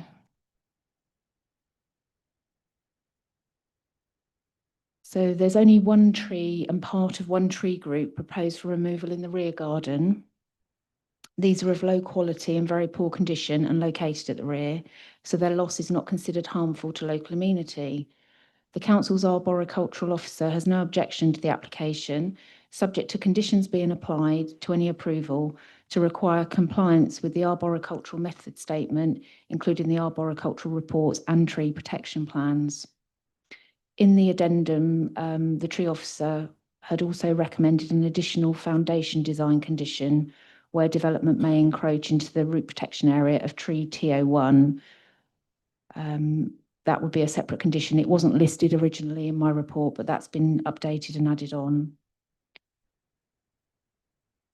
So this is the street view, looking left and right out of the driveway.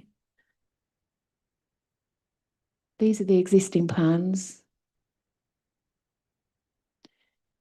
They're proposed. You'll see internal changes to the accommodation, which would include wheelchair accessible bedrooms at ground floor level, each with an accessible wet room. The previously approved rear extension would provide 2 additional ground floor bedrooms and contribute to the creation of a large open plan kitchen, dining and living area for residents. Ancillary accommodation would include a staff room, staff bathroom and utility room. It should be noted that the single-storey extension has not yet been constructed. This element was confirmed as householder permitted development and can be built without requiring further planning approval. However, to benefit from this permitted development, it would be subject to the commencement of those works and the residential occupation as a dwelling house prior to any change of use being implemented. And this is why it's been included on the proposed plans, as well as providing a fallback position. These are the proposed elevations. So you'll see the bottom right is the front elevation, and you'll see that where the garage door was, there's a window now. So it's only minor external alterations, mostly internal, needed to integrate the extension with the existing dwelling. Overall, the proposal would result in only minor changes to the front external appearance of the property and street scene. Given the modest scale of the proposal, comprising accommodation for only 8 residents within an existing dwelling, together with its detached relationship from neighbouring properties, we consider that the use could operate without giving rise to material harm to the amenities of surrounding occupiers, and environmental protection have confirmed this. Although the precise operational arrangements have not been finalised, these matters can be appropriately controlled through a planning condition, requiring the submission and approval of a detailed management plan prior to first occupation of the care home use. In terms of impact on residential amenity, environmental protection raised no objection. However, the use should remain proportionate to its residential surroundings, and they recommend limiting occupancy to a maximum of 8 cared for residents.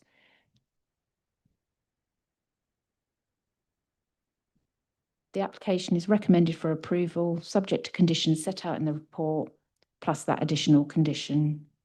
Thank you, Chair. Thank you, Susie. Could we just clarify, please, so the committee is clear about the new one? Yes, please, Chair. Yeah, so the extra condition, I'd added, it was in the tree officer report, the council's tree officer. He'd recommended that everything is done in accordance with the British standard reports that were done. So the method statement and tree protection. And I'd missed that he also said for this one about asking them to confirm what the foundations were for the rear extension. Thank you. Any questions from committee? Please, Councillor Little. Thank you, Chair. One of the comments raised, one of the objections was about the access to the care home, the proposed care home. Is there a visibility standard that's applied to a care home development? And does it differ from a standard dwelling? Well, in highways, the comments haven't sort of raised any concerns over visibility. So I think the visibility displays, it's obviously the existing ones are compliant. It's not raised any objections. Sorry. So have highways actually visited the site to look at the access looks quite, the visibility as you come in and out, there's a high wall.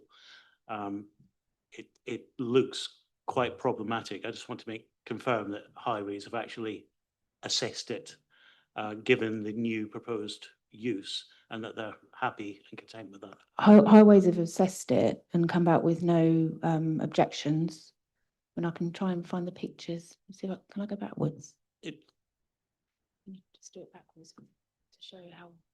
I mean, obviously I've been to the site. The access is quite wide. It's, you know, wider than a car, and you've got the visibility either side.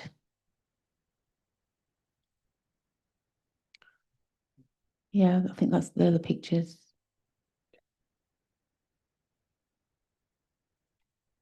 I mean, obviously they're the experts, so I'm not a highway sorry, specialist. I'm going to persist on this a little bit, if I may. Is there a stand for this type of proposal? Is there a standard about visibility displays that should apply, and have highways departed from that standard at all? Well, ultimately, the application's for land use. It's a change of use, and was a residential use. So obviously, the existing visibility displays are for residential use, and it still would be staying residential use. And for a small care home of 8, it's not a new building. If it was a new building and for more residents, then there may be different requirements. Each case is different. So I'm sure highways would have raised it if it wasn't compliant. Councillor Ware? Thanks very much. Susie, I'm a bit confused about numbers. So this is a change of use for a care home for up to 8 residents. Could you flash up the floor plan again for me? Because my first question is, does this mean if it's got 8 residents, where are the staff sleeping? Is the staff room actually a bedroom for on-site staff or not?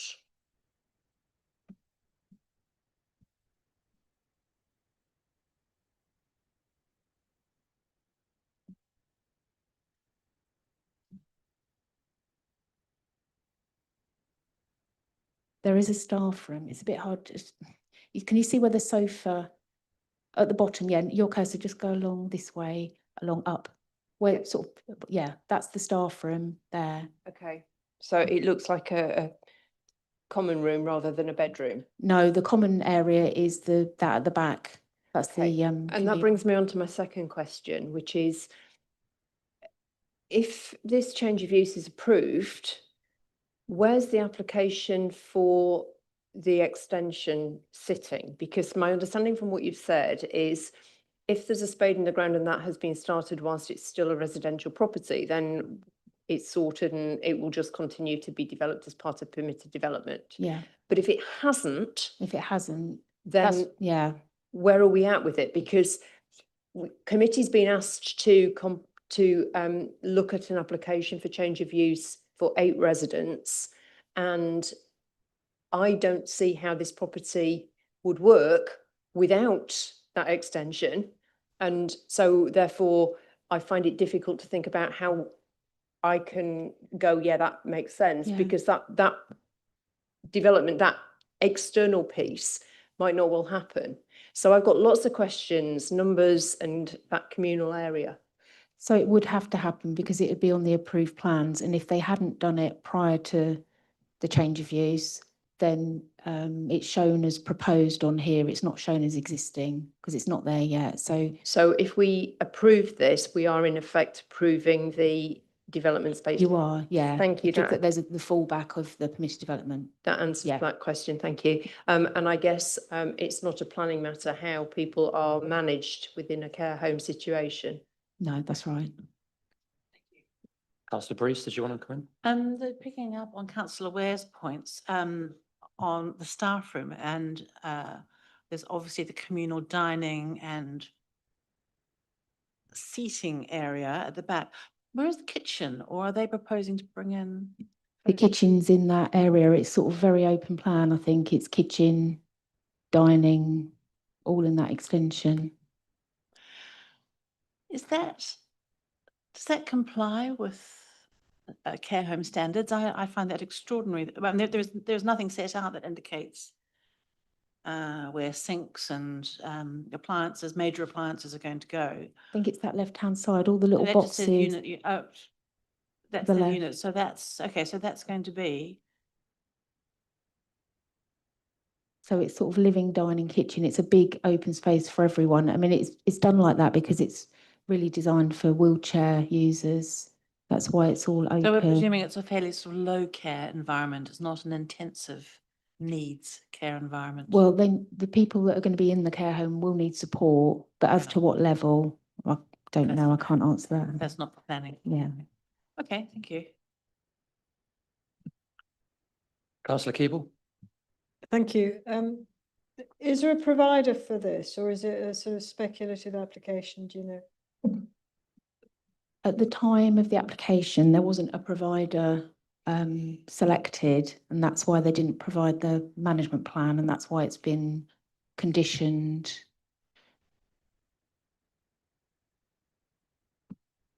Through you, Chair. Sorry. Just to remind Councillor Keeble, the planning application before us is a change of use. Who ends up being the ultimate provider of the service is not a matter for us as a planning committee. Thank you. Yeah, if I could just say, I take that point. It was just, yeah, we haven't considered the other one, but I hadn't seen on this one if they had the comment. Councillor Furman? Thank you, Chair. Just going back to the highways assessment, please. There are 8 residents and it's being described as young adults, which normally means 18 plus. Just because they're wheelchair users doesn't mean they can't drive. So it does worry me that maybe highways haven't assessed this as a care home that they cannot drive. So that's one thing. The other thing is,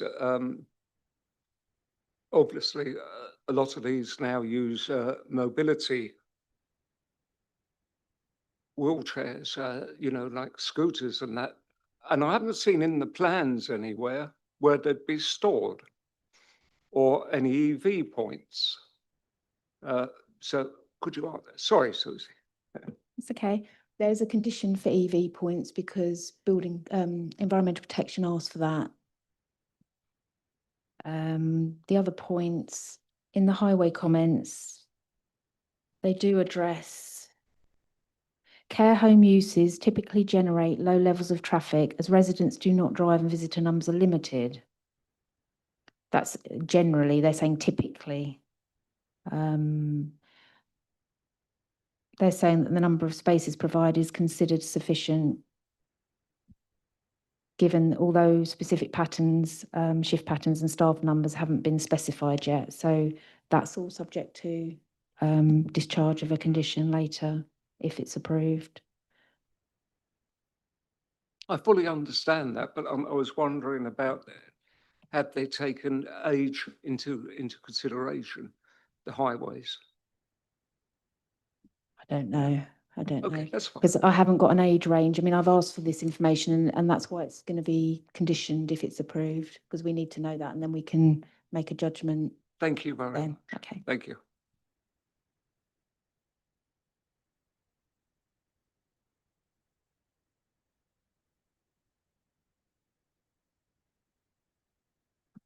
I just wanted to say that it is in Northampton, which is a sustainable location, and there's easy access to public transport. So, and there's cycle storage. So all those things kind of weigh in favour. Thank you. Do we have any other comments, questions we'd like to ask the officers committee? No? Okay, so we will move on to public speaking. Can I ask Gary Dinnell, please, a local resident, to step up?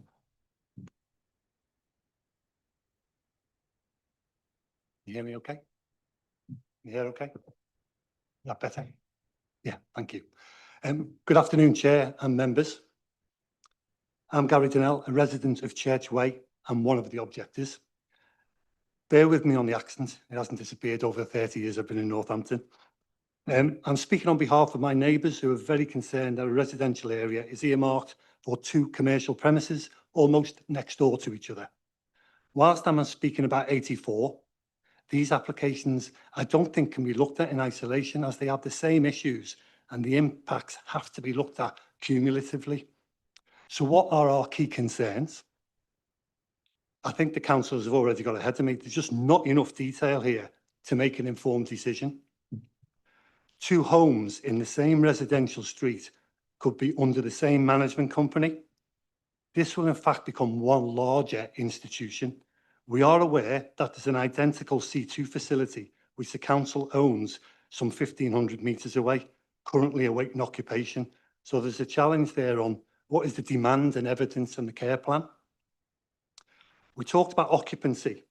Occupancy, 8 rooms for vulnerable young adults with disabilities with 3 wheelchair accessible rooms.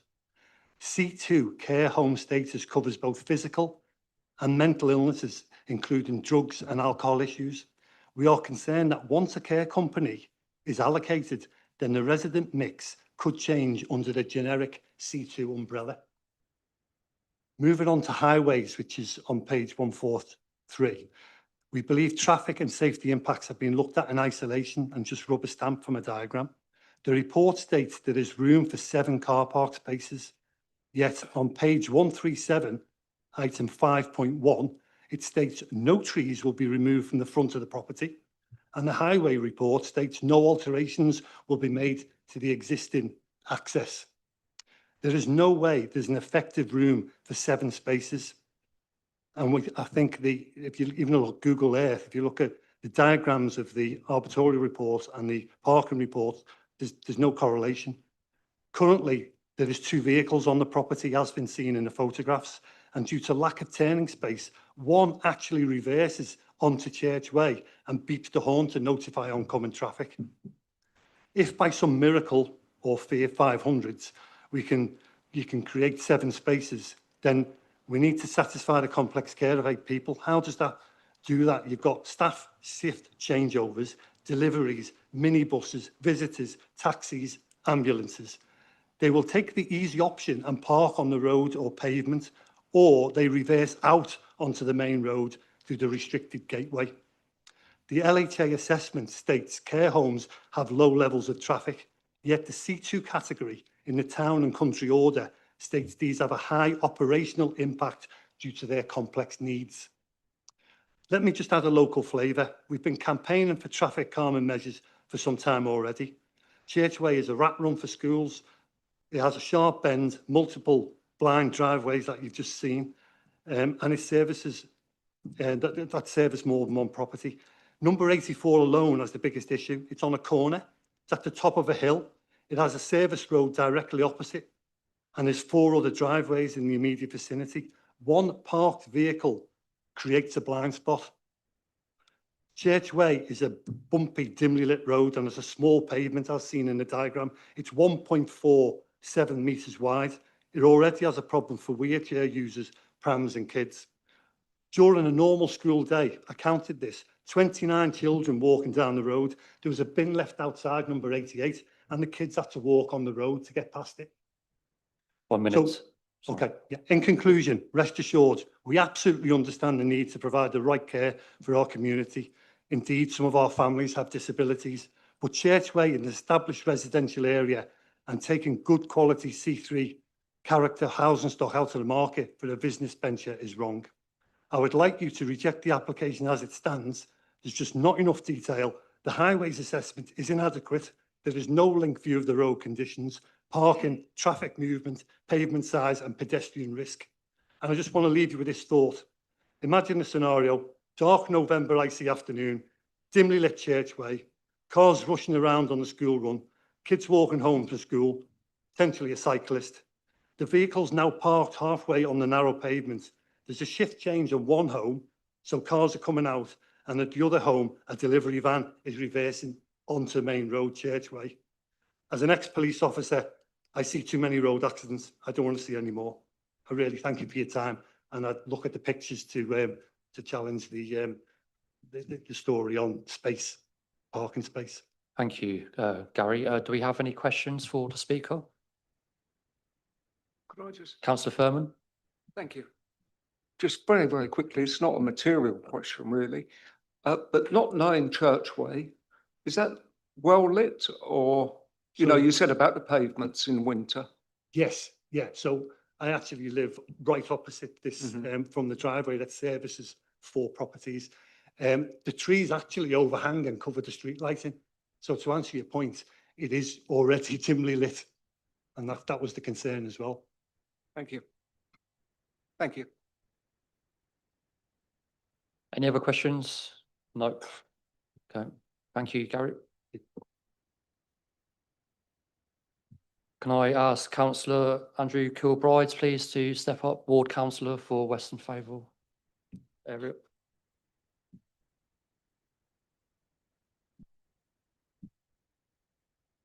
Thank you, Chair. Thank you, members. Good afternoon to you. I'm Andy Kilbride, Ward Councillor for Western Favell Village. I've got great concerns about this application. Councillor Furman is quite correct. They should be linked with the next application because the cumulative effect affects the community in lots of ways. The report that has been given by Highways and the running of the care homes is scant on detail. This one is for 8 residents. We don't know if they're going to be disabled or if they're able-bodied, and it could be a multitude under that care umbrella. So depending on the needs of that person, you could end up with having 2 carers, 3 carers or 4 carers per resident. And if you times that by the 8 here and then the 4 for the next application, that's an awful lot of staff. And if you're doing,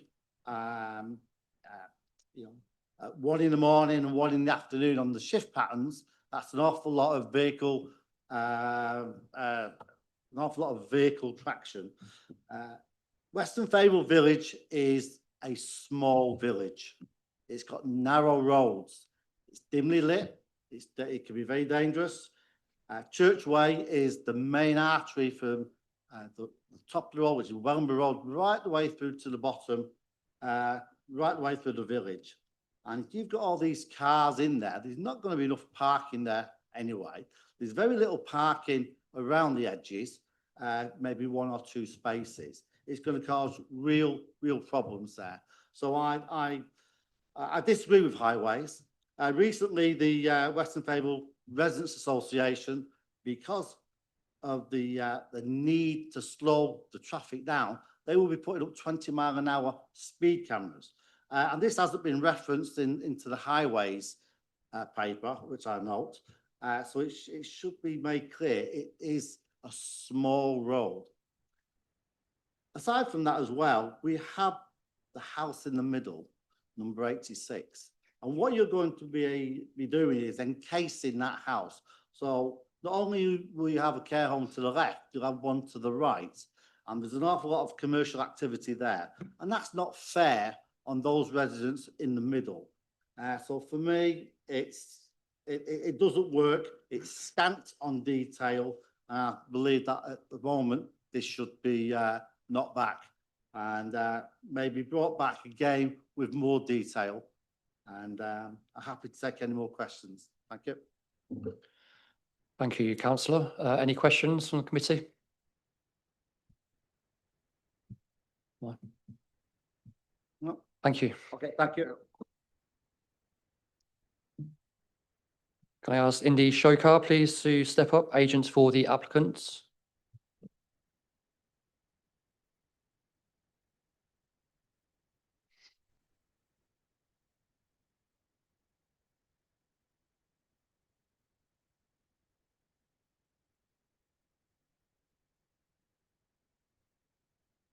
Okay, yeah.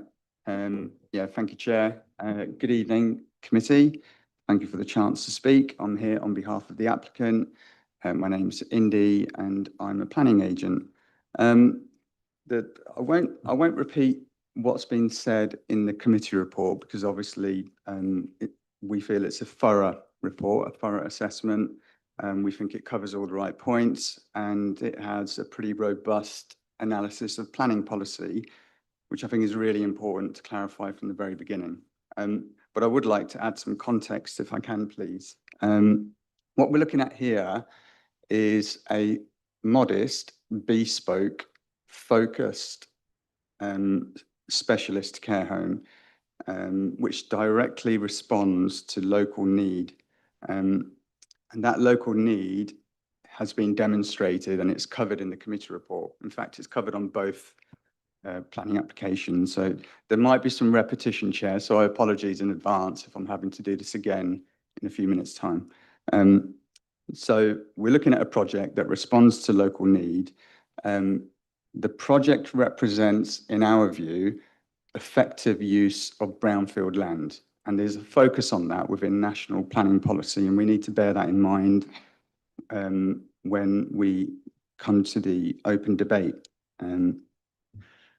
We have to also consider that the land in question is available, it's deliverable, it's viable, and it's sustainable. It satisfies all the national planning policies. The planning gains of the project, which I think are articulated pretty well in the committee report.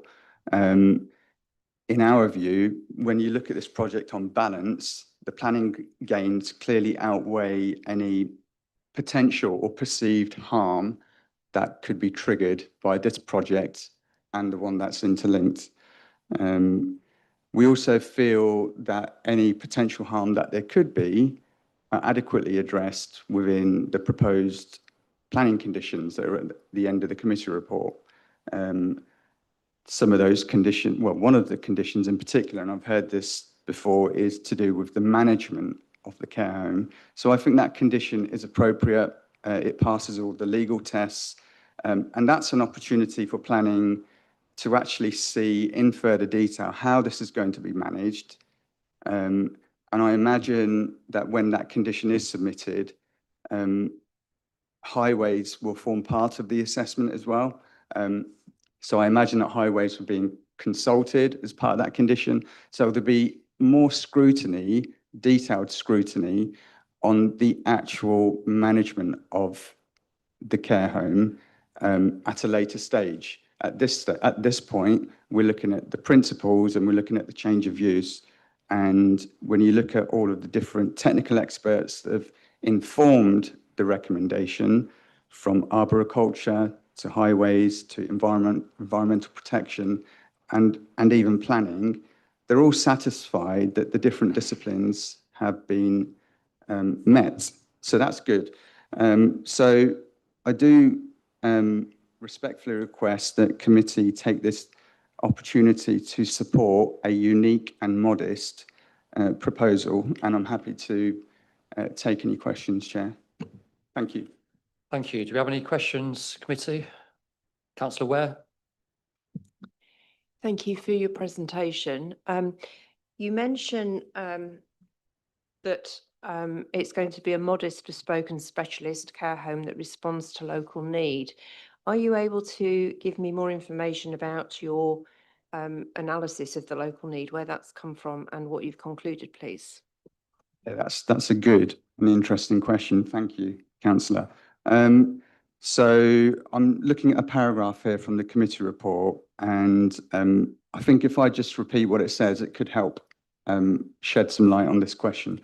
It says, in terms of justification, yeah, I'm looking at paragraph 7.5, but this could be actually to do with, in fact, I can find the correct one. Maybe the planning officer can help me, but it's the one that talks about the council's own commissioning reports.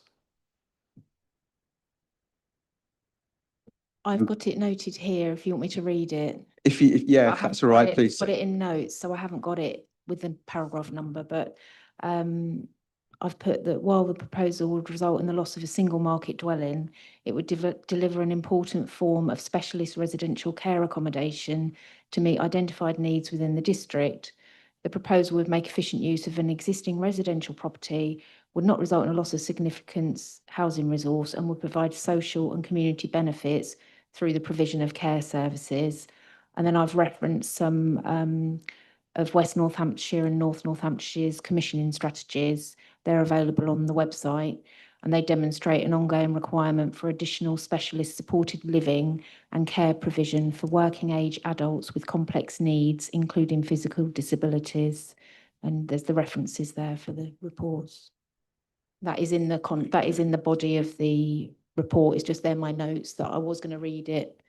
Yeah, in my yeah, you stole my presentation. thunder, Susie, but thank you. Yeah, that's pretty much it. So we're responding to data that's been collected and recorded within locally commissioned reports that identify that there is a deficit for this type of care home within the local area.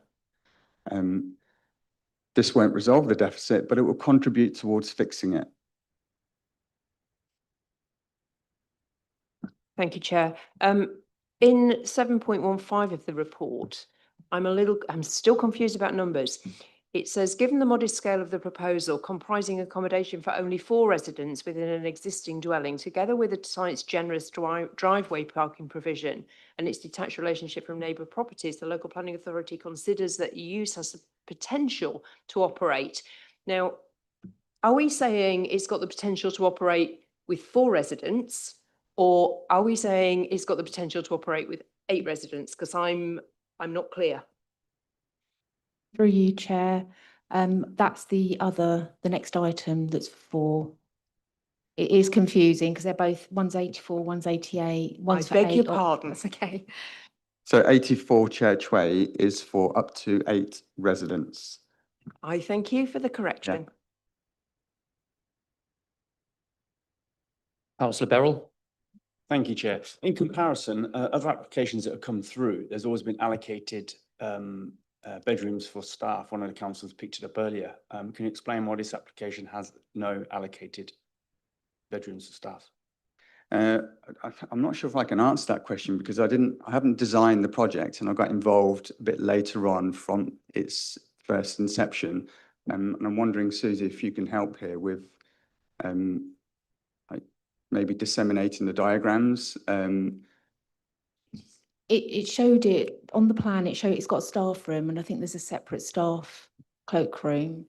But it showed there were some sofas in it. But I mean, that could be a bedroom. It's just called a staff room, so there may be beds in there. It's just they've shown it on the plan with 2 sofas. But I suppose they could be sofa beds or something.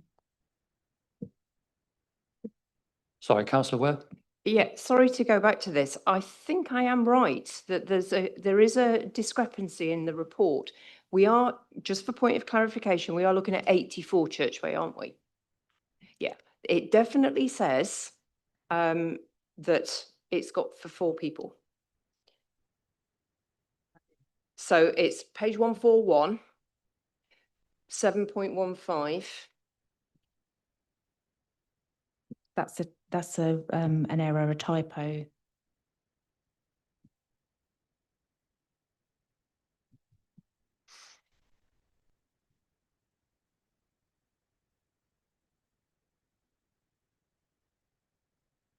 Yeah, it's just a typo.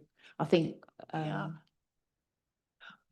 But if taking Councillor Ware's point, if it is a typo, the response seems to be that as it's only 4 residents within an existing dwelling with the site, combined with the site's generous driveway parking provision, I don't think it would say that if it was 8.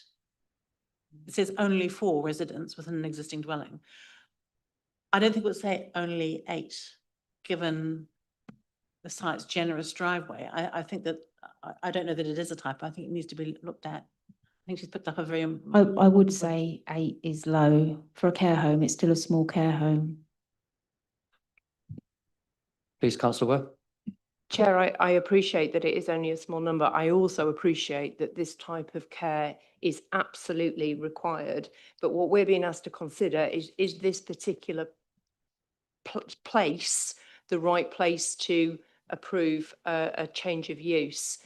I'm not sure, given the scant detail of what we've seen, that I feel comfortable that this would be an appropriate place for 8 people, whatever their ability or disability, given that it's not clear to me how the care provision will be made. And whilst I appreciate there's a condition that that would need to be filled, I'm not comfortable with this application at all at this precise moment in time.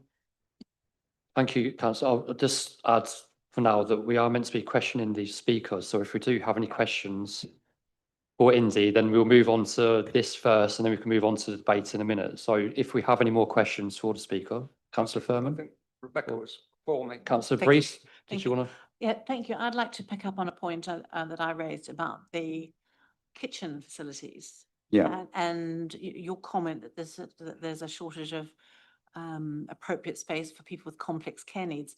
And looking at the detail, which is scant for the proposed kitchen facilities, which is combined with the dining facilities and the recreational space. If I was to scroll out, there's space for 600, presumably 600 deep units. But within that, you're going to have refrigeration, cooking, food storage, pantry, sinks, at least 2 sinks. And if we're looking at a facility for people with complex needs who may not be cooking their own food for whatever reason, I think that I wonder that the level of detail, if you could expand on that, the level of detail given for the communal spaces. Yeah, so I think it's a really interesting point. And I think it links to what you said earlier about compliance.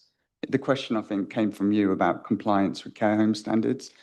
I think we need to be careful because that's very different to planning. So whoever the operator is, they will need to be licensed. They will need to make sure they've jumped through all the official hoops to make sure that this can be delivered within the space that hopefully gets approved today. We're confident that we've generated the space to do that. I mean, ultimately, it's a large building to begin with, so there would be numbers associated typically with a large house. And we don't think that this modest-sized care home would be dramatically different to the impacts experienced with a large dwelling that's fully occupied, and all the associated movements and activities that you'd have there. So that's why I think that we would differ, and that I think that we do need to consider a change of use as a planning committee. This is an area of detail that I think we would want to consider, is the community space, the communal space, something that we are comfortable with as a committee, given 8 residents with, as you said, complex care needs. Yeah. It just doesn't, I think I'd need more explanation of what you're proposing within that space, which is quite confined. Yeah. I mean, that's my question. Yeah, I think given the nature of the project and the type of care that we're hoping to provide, it's possible that the recreation area won't be used by everybody all at the same time, and that's a management issue that the provider will need to tackle. We feel confident that the space that we have provided is sufficient to ensure that every user can benefit from that recreation space, whether it's all at the same time or separately. I think it depends on the needs of that individual, perhaps. Yeah, if that helps. Councillor Beryl, did you still have something to add? No, okay. Councillor Keeble. Thank you. My understanding, and perhaps you would have the detail, if not, we can ask the office to bring it up afterwards, is that the wheelchair users would be on the ground floor. So there'd be 4 wheelchairs on the ground floor, and the other residents on the upper floor would presumably have greater mobility, would they? And can you just clarify, is there a lift? I can't remember from the I don't think there is a lift. It's possible maybe that a lift can be fitted retrospectively if the demand was there once the project is up and running. But I think it's fair to say, Councillor, that you would have wheelchair users at ground floor, and the more mobile perhaps at But the building, I mean, I've looked at it. I think there's sufficient space there to make retrospective adaptations, depending on how it evolves and what the demand is over time. Yeah. Councillor Fairman. Thank you, and thank you for the presentation. I think every councillor here recognises disability, accessibility and inclusion. But I really think to myself that this the application is premature, because until when you're changing from C3 to C2, conditions are quite hard to impose, because once it's there, once that condition's been done. So how can we be satisfied that the specialist provisions will actually come forward? So the question is, how can you be reassured that what we're proposing will actually be secured? Okay. So there's a management plan, and the management plan will provide detail of the type of care that we're looking to secure. I think it's actually interesting. It's a good question, because we're going for an open category, which is C3, C2. And, you know, we're going to be tied to the drawings that hopefully get approved today. And those drawings are based on a specific type of care facility. They're not conducive of perhaps other types of care facility. So we have something in mind. We're reacting to local need, and it's quite a focused type of care home. And there's an opportunity within the management plan to make sure that what we are proposing actually materialises. Because you see, with Councillor Wares, she picked up on with regard to the staff room. Yeah. Without knowing who the provider is and the specialist management plan, we don't know how many staff are going to be there. Because especially with wheelchair users and their ability, they might have, you know, it could take 2 people to pick them up. Yeah. And so you could be talking about 4 to 6 staff. I really don't know that. And if that's the case, and like you heard me ask the officer, is the parking going to be enough? And we also heard from one of the residents about the pavements with the school children.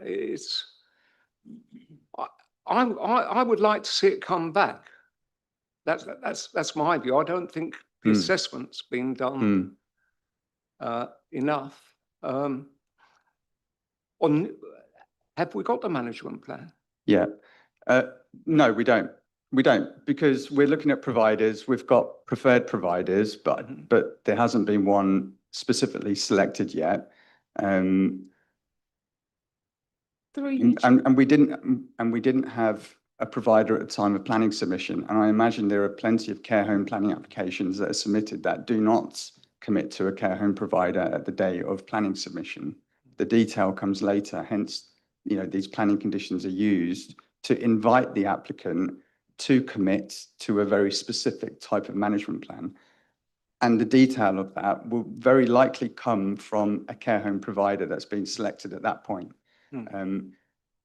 I think it's a really good question. And if we did get to a stage where the word deferment was used tonight, I don't think the applicant would be adverse to perhaps fleshing out the application further if that provides the assurances. But I will go back to something I mentioned earlier, that we're really comfortable that the planning conditions would achieve that anyway, because there's an opportunity there for planners and highways to scrutinise further the impact of the actual operation, and they wouldn't support something that's going to have an adverse impact. Yeah, so there's still detailed tests that need to be passed, and there are legal planning conditions there to make sure that that happens. Okay. Yeah. Through you, Chair. Thank you. I just wanted to remind everybody that the application before you is a change of use from a C3 That's to a right. C2. It doesn't involve who is going to manage it, how they're going to manage it, and it says that only 8 residents will be residing in that property. That is the matters that need to be consideration before you as members making the decision tonight on this particular application. Just wanted to Yes, remind members. that's why I said, you know, once we've changed it from C3 to C2,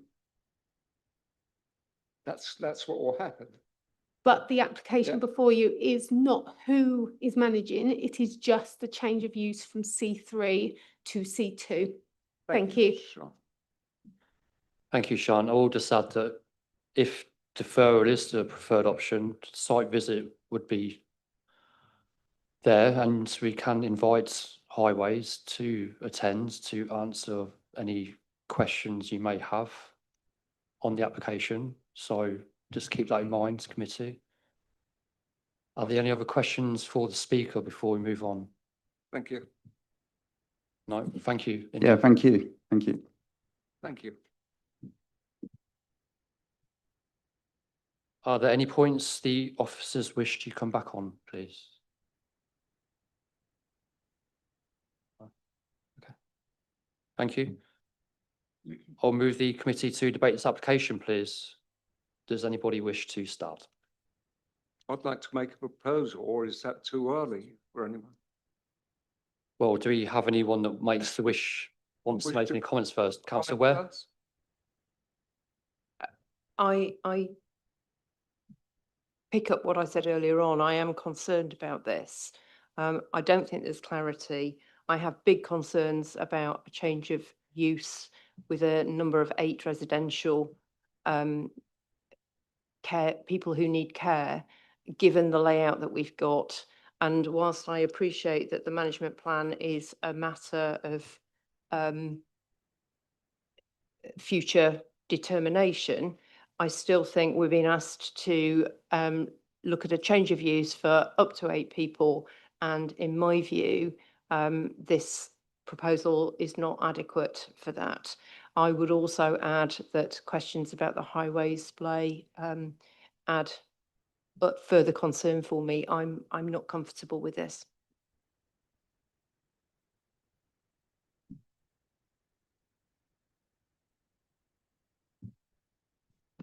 Thank you, Councillor Ware. Any other comments? Councillor Beryl? Thank you, Chair. I echo those comments, Councillor Ware. I don't like this application at all. I don't like all the other previous applications have got allocated bedroom space, etc. I'm going to try and say something without saying it, otherwise the top table going to tell me off. I'm not convinced that the actual usage will reflect this application. Thank you, councillors. Councillor Keeble?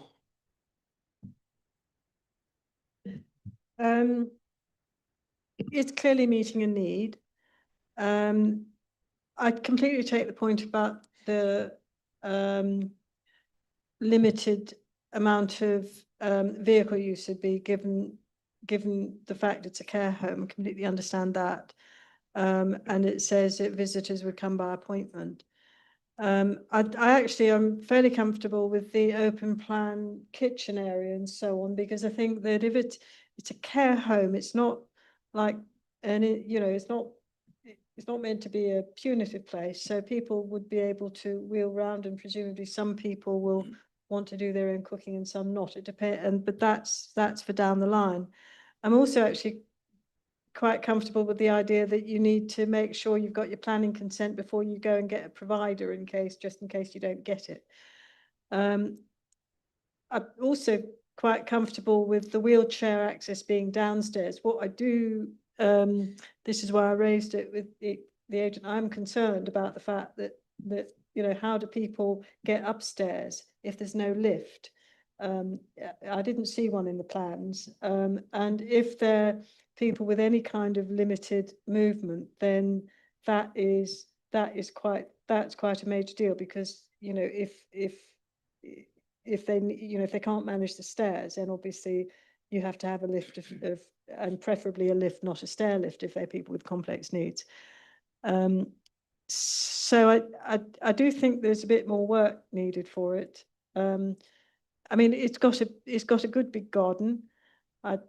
You know, I understand that it can always be difficult having a care home next to you maybe, but you know, in terms of the numbers of people in it and the amount of space, I think that this, I don't have any particular problems with this. However, I do take the point that that there may need to be a bit more thought.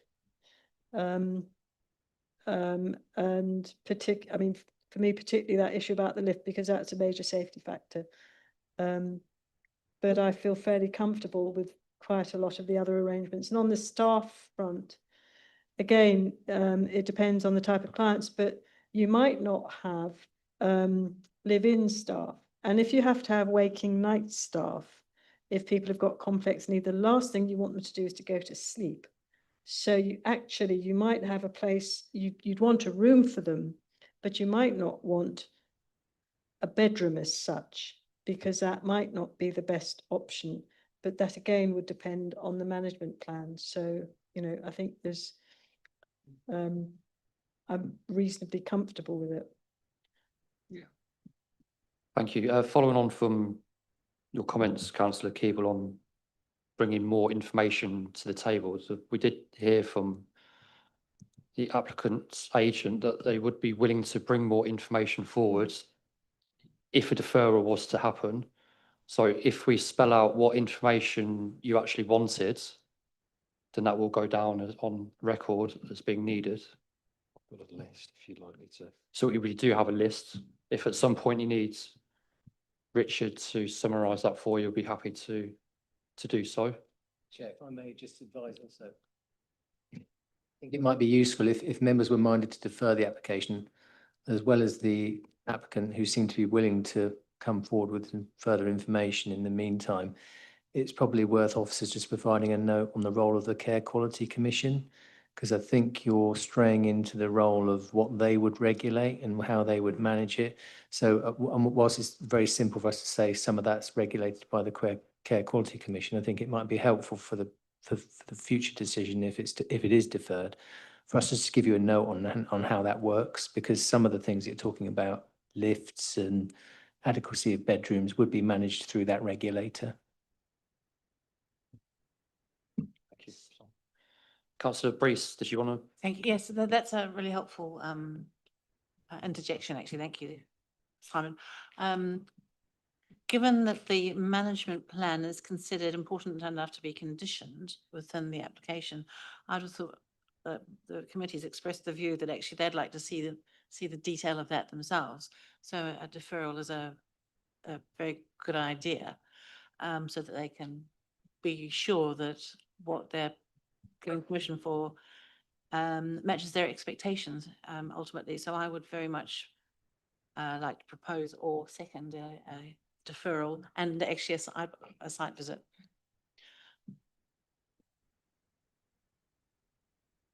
Would that be a proposal for deferral, including the list of extras that you'd like to hear from the applicant? Absolutely. Okay, That's really the point of the deferral, actually, is to get that level of detail, which I think we're feeling is lacking at this stage.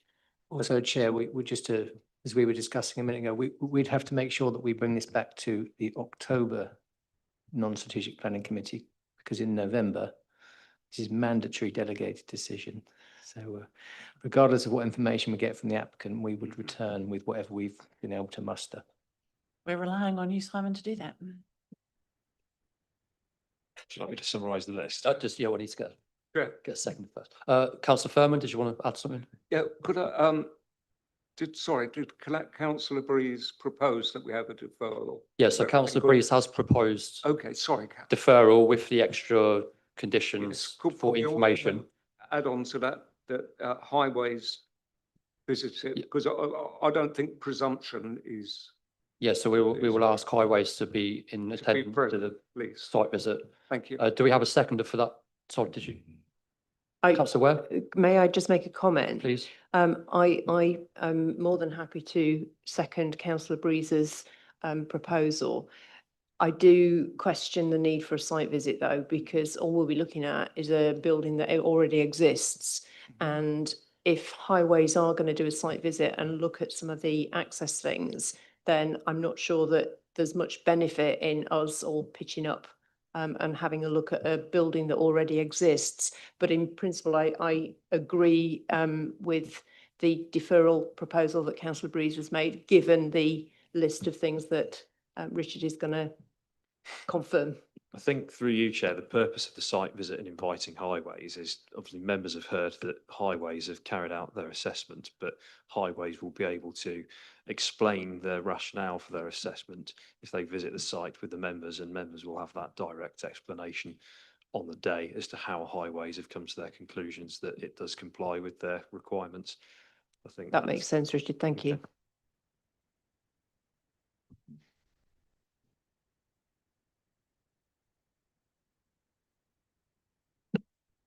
Okay, so I'll give this option to committee. You can either have the site visit with highways and they may or may not turn up, or we can ask them to be at committee for the next one. So I'll leave that up to. May I propose we ask them to be at committee so we can question them specifically? Is that acceptable to your proposal, councillor? Could I just say, sorry, councillor Ware, but I think a site visit should be done because it's not just about the parking. We should be looking at the pavements and everything else. That's my reasoning, purely on safety. there's no harm that results from a site visit for those reasons.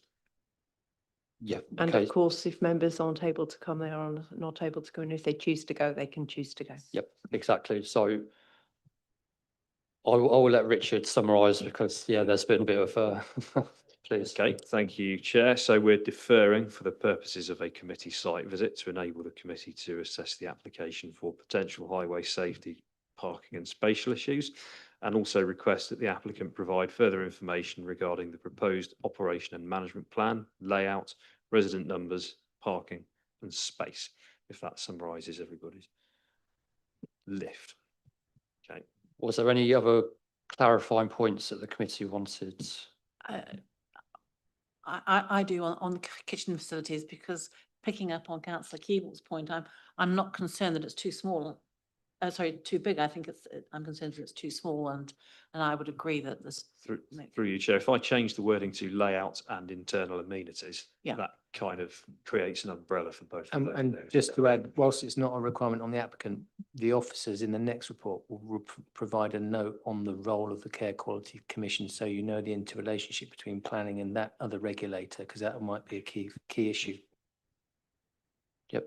I Councillor was going to ask about that, because it's fine to go and have a site visit to look at it in planning terms, but surely we ought to be careful about looking at it in terms of the things that the Care Quality Commission is regulating, which might be outside the scope of our decision making. Yeah, That's just what I. that's exactly what we will need to do to enable you to make a planning decision at the next planning committee. We will provide a note, because if we just said to you now, if you were minded to grant, and some of the things that you're straying into are probably regulated by the Care Quality Commission, but we can't be completely explicit about that because we haven't done the research. So we'll provide you with an advice note on the interrelationship between the two regulators, so you know where your sort of landing strip is, because some of the things you're going into are probably regulated elsewhere. Through you, Chair, building on what Simon's just explained, the purpose of layout and amenities, they're still issues that are relevant to planning matters anyway. So whether in the future we get to a point where we're dealing with things that may or may not be regulated by the CQC, they are still planning reasons for a site visit at this stage in the process. Thank you. Okay, committee, are we ready to move on to the votes? Yes. Okay, so we have a proposal from councillor Breeze that has been summarised by Richard, and we move on to the vote, which is a vote for a deferral. Yep, so all four?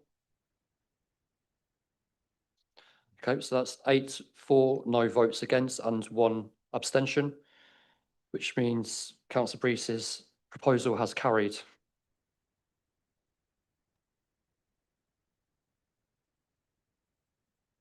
Move on to item 12, Latimer 88 Church Way, Northampton. I will now hand over to Case Officer Susie Russell again to begin the presentation. Chair, can I make an intervention, please? Please, councillor Little. I think we're going to have the same issues with this following It presentation. is a slightly different application. I think possibly we. We will still need to hear the application. That's the. Okay. Unless we really want to go down the tunnel of predetermination, we will need to listen to the application.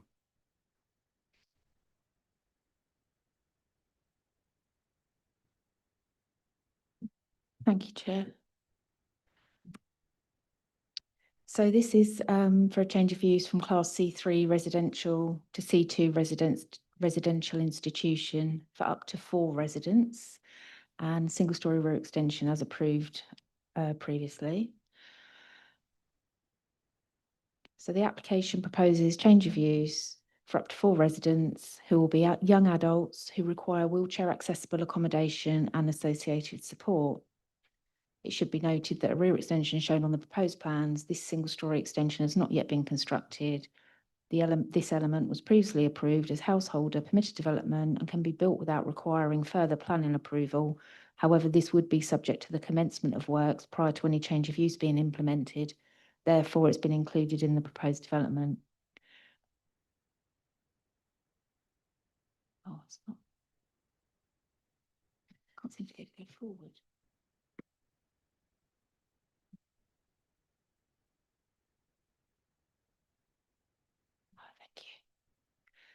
So it's 88 Church Way. This is the view from the front. So, you know, similar to the other application, it's in an established residential area. You can see from that location plan its position compared to the previous application. So the character is mainly large detached houses and established trees that are visible in the public realm. The subject property is a large detached 3-bedroom dwelling on a split level, with a lower ground floor providing a utility and garage and 3 bedrooms, kitchen, dining and living rooms on the upper ground floor. And there's a large rear garden with mature trees and shrubs. At the front, there's a paved driveway that slopes steeply downwards away from the road, with mature trees and parking for several cars. Towards the rear, the site climbs higher. So there's varied topography throughout the site, making it on split levels. So next, thank you. So this is the entrance. A ramp is proposed to the front entrance of the building to enable wheelchair access, although no details of the appearance, dimensions or materials for the front entrance ramp are provided. This information would need to be conditioned if it was to be approved. This shows the parking layout and trees. Highways have no objection. The proposal does not involve any alteration to the existing access from Church Way and will remain as existing. The site provides 4 on-site car parking spaces, 2 of which will be wheelchair compliant and clearly marked. This level of provision is considered appropriate given the proposed use and the site's residential setting. Thank you. The council's tree officer raises no arboricultural objection to the proposal. The submitted arbour reports are considered accurate and provide sufficient detail to facilitate the development whilst protecting retained trees. The trees and vegetation proposed for removal there's some at the back, located to the rear of the property. It's 1 tree, 1 group of trees and 1 hedge. As they're at the rear, they'd not adversely affect the amenity of the area. So it's recommended that any permission granted should secure compliance with the submitted arboricultural method statement and tree protection plan. So these pictures of the rear garden, that kind of explains the levels a bit easier. You can see the difference from the front. If you just click down, you'll see the street view, the position of it in the street.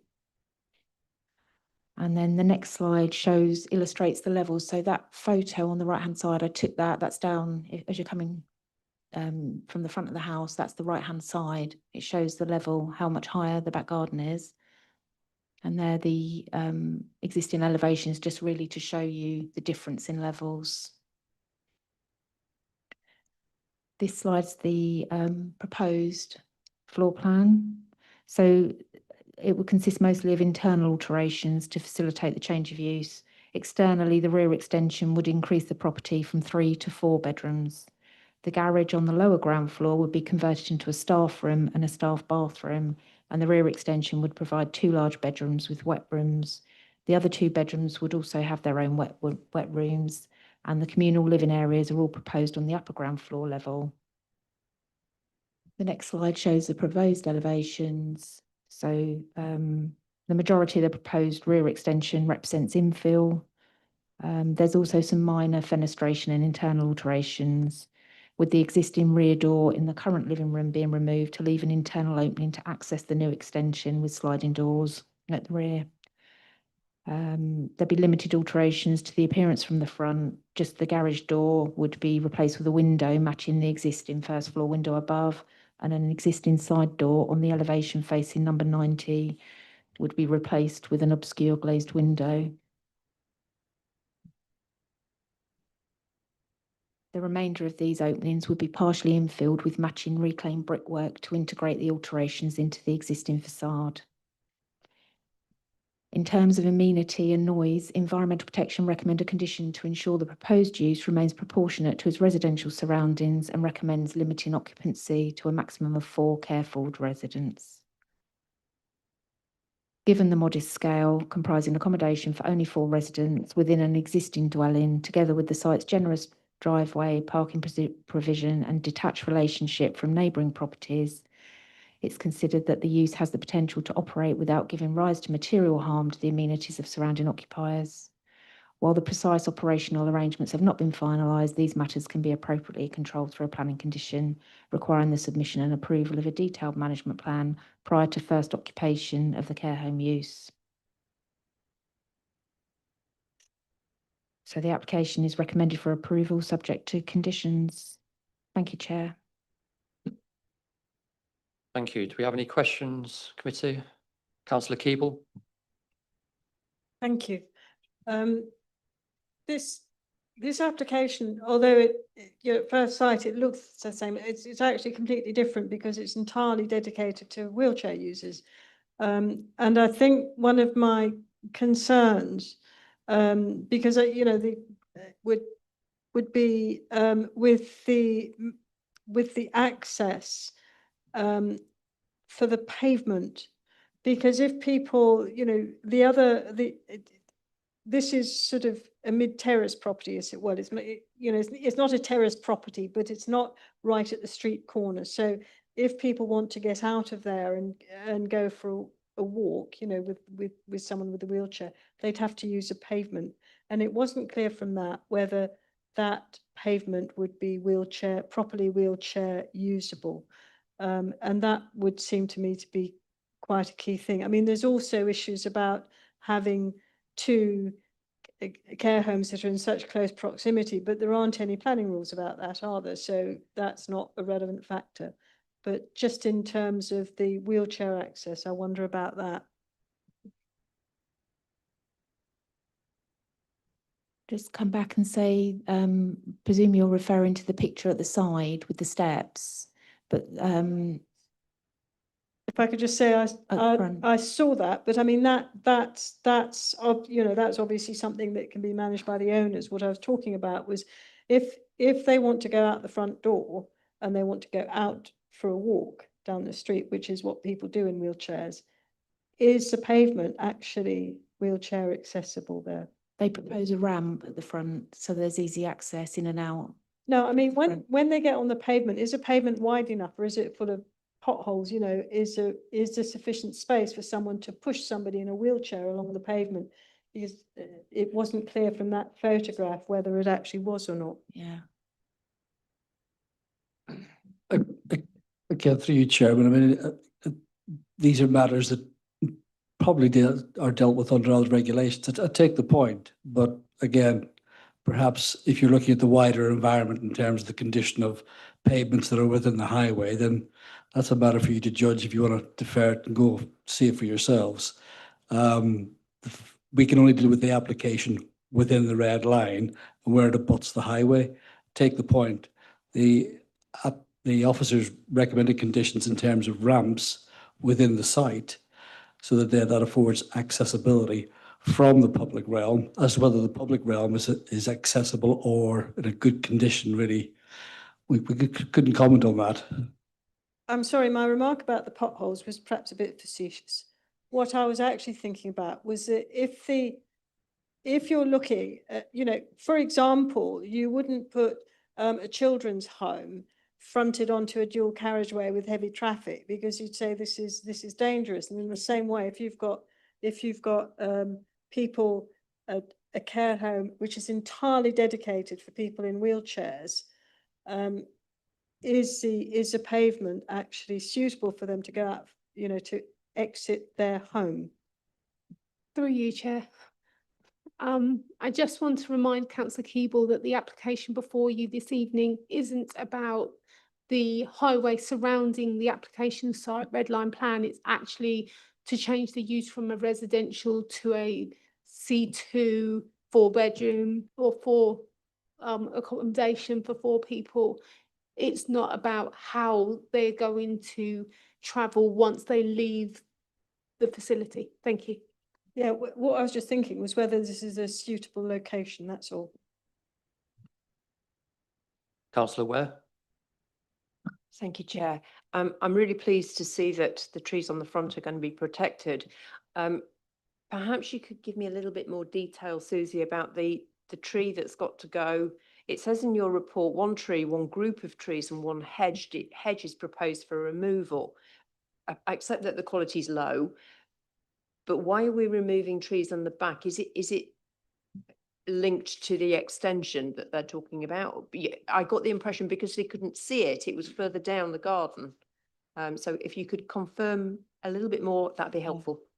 That's all detailed in the arboricultural report, and it's to do with the rear extension. Nothing's being taken out of the front. And So I need to check the planning portal for that detail in that. yeah, have a look on the arboricultural Thank you. report.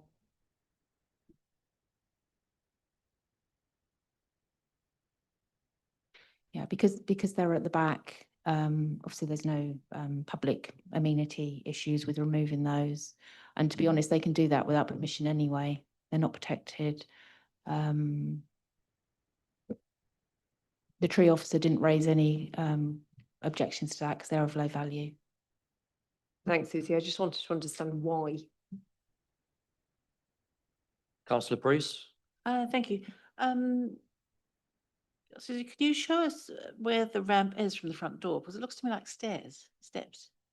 On the I've got the site plan. The ramp's not there yet, it's proposed. So at the moment, It is yeah, proposed, it's then. proposed, and I've done a condition to say that I'd need details of it.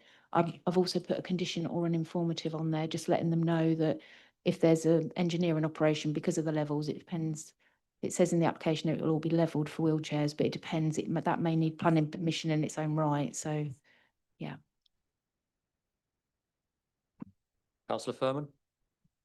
Thank you, Chair. Could we go back to the plans, please, Susie? Is that okay? Please? Right. And by the way, you've always got to forgive me, it can be my hearing, by the way. Did you say the 4 bedrooms were upstairs and the staff room was in the garage, going to be converted garage? Yes, but I'm sure you know where I'm going to come with this. they're not. Yeah, it's split level. So although it's upper ground floor and lower ground floor because of it dips down and then goes up again. So it's not first floor. What I'm worried about is emergencies. We're looking at 4 wheelchair users here, and I'd be seriously concerned about their welfare in case of I'm going to say in case of fire or other emergency on evacuation. Has that been considered at all?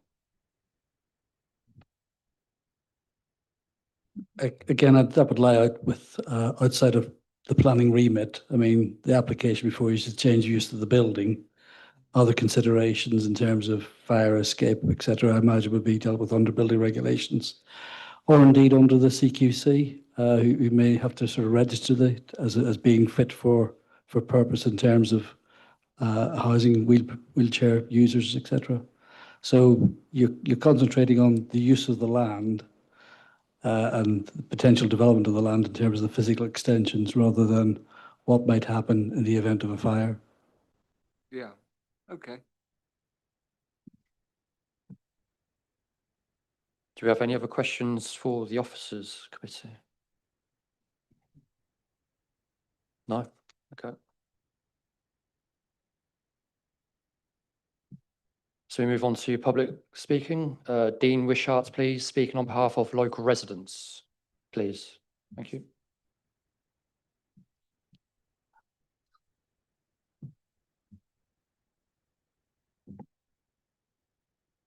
Sorry.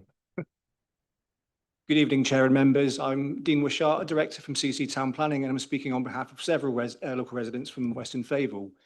The key issue before members this evening is whether the application has provided enough information for an informed decision to be made. The report already answers that question. It hasn't. If I can draw members' attention to paragraph 7.14, it is very clear, and I'll read the relevant parts. It says, there are not enough details provided to assess the impact on neighbouring residential amenity. Couldn't agree more. The report also explains there's not enough information to determine whether the impact of staff comings and goings would result in an intensification of the site. Officers have requested further information and it hasn't been provided. Despite this, members have been asked to take a significant leap of faith and to grant planning permission with heavy reliance on conditions to resolve matters later. Respectfully, the level of missing information is too fundamental for that approach, and the proposed conditions are not adequate to plug the gaps. This is not a minor household planning application. It's a proposal to provide specialist accommodation for vulnerable residents with accessibility requirements, yet many of the key details remain unknown. It's a very basic submission and it doesn't demonstrate that it's fit for purpose. For starters, the plans that have been submitted don't even include measurements or a scale bar. For such an important proposal, residents and members are entitled to expect more than broad brush assurances and ineffective conditions. Members are being asked to approve a wheelchair accessible care facility on a sloping site without knowing how the home will be managed, without knowing the staffing arrangements, the shift patterns, visitor and delivery movements, what types of vehicle will serve the site, how residents will be safely loaded and unloaded from vehicles, bearing in mind the slope, the design, gradient and construction of the access ramp, and the extent of any other works required to make the site wheelchair compliant. That's a lot of gaps. And the concerns extend beyond residential amenity. Now, I'm pretty amazed the Highway Authority has not objected to this proposal. We would have expected them to require more information because the plans have no details of parking space dimensions, which they pretty much always ask for, or tracking details to show that vehicles can enter, park, turn, and leave safely in a forward gear. It's very likely that some of the vehicle movements will be larger cars, vans, and minibuses, and there's just no certainty they'll be able to enter and leave the site safely, not at this point anyway. These issues are particularly important given the steeply sloping driveway, the constrained access width, the narrow path, I think it's 1.47 was mentioned, and the non-compliant visibility. It just doesn't comply at all due to the existing boundary walls. For example, if there are overlaps between staff shifts, where are these vehicles going to park until the on-site spaces become available? There just isn't enough information before you this evening. Residents are also concerned about the changing character and the cumulative impact of this proposal together with the previous application. Taken together, they would introduce two business uses into a section of Churchway that is characterised by large detached family homes. The report does not adequately assess the cumulative changing character to the area, and it provides no conclusion on this point. In conclusion, members have been asked to assume that a long list of issues can be solved later through conditions. Respectfully, residents disagree, and with very good reasons. These are not minor details. They all go to the heart of the proposals, and it should be demonstrated before any decision to approve is made. The applicant was given a chance to provide more information, and they haven't, so make of that what you will. The proposals need to be fit for purpose for people with accessibility requirements, and at the moment, there's simply no certainty that they are, or even that they can be. That's why conditions aren't enough. On behalf of residents, therefore, I ask members to refuse the application for failing to demonstrate that the impacts on character, residential amenity and highway safety would be acceptable. A deferment may mean that this application can't come back to committee at all, given the impending national scheme of delegation and the known backlog of applications waiting to go to committee. So I'll just ask you to bear that point in mind as well. 1 minute. Thank you. I'm finished. Thank you very much. Thank you. Any questions, please, committee?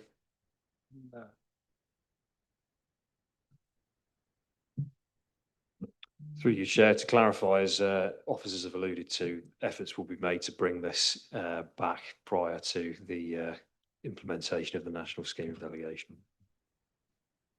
If you want to.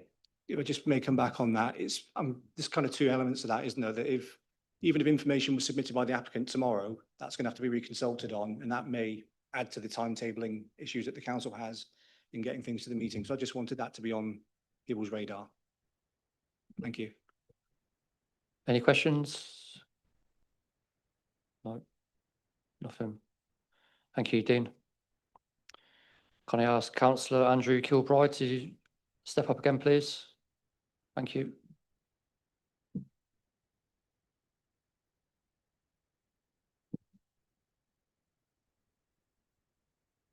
Thank you, members. Again, it's scant on detail of this application. There's not enough information there. Where is highways this evening? There's so many questions about the highways on this application. We've got 2 dedicated wheelchair user disabled spots, and yet you've got 4 people living there. So in reality, you could potentially have 4 people needing disabled spots, plus staff, plus maybe a minibus, plus because there's no bedrooms in there for staff, that indicates to me it's a shift pattern. So you're going to have coming and going of staff, and that could be anything up to another 8 members of staff. So for me, parking is a big problem. Like I said, Western Fable Village is a small village. It's a small road, and the footpath, if you want to take residents out, is not capable of that. It's a very, very narrow footpath, to say the least. So for me, there's not enough information here. I would welcome the deferment because this is a knock-on effect from the previous application, and it's cumulative.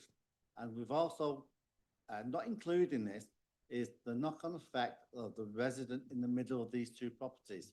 You know, so 88 and 84 will encase number 86, and that's not fair. So a site visit from you guys would be welcome, and a deferment. That's all I need to say on this application. Thank you. Thank you. Any questions, committee? No. Thank you, Andy. Can I ask Indy Shokar, please, to step up again? Thank you.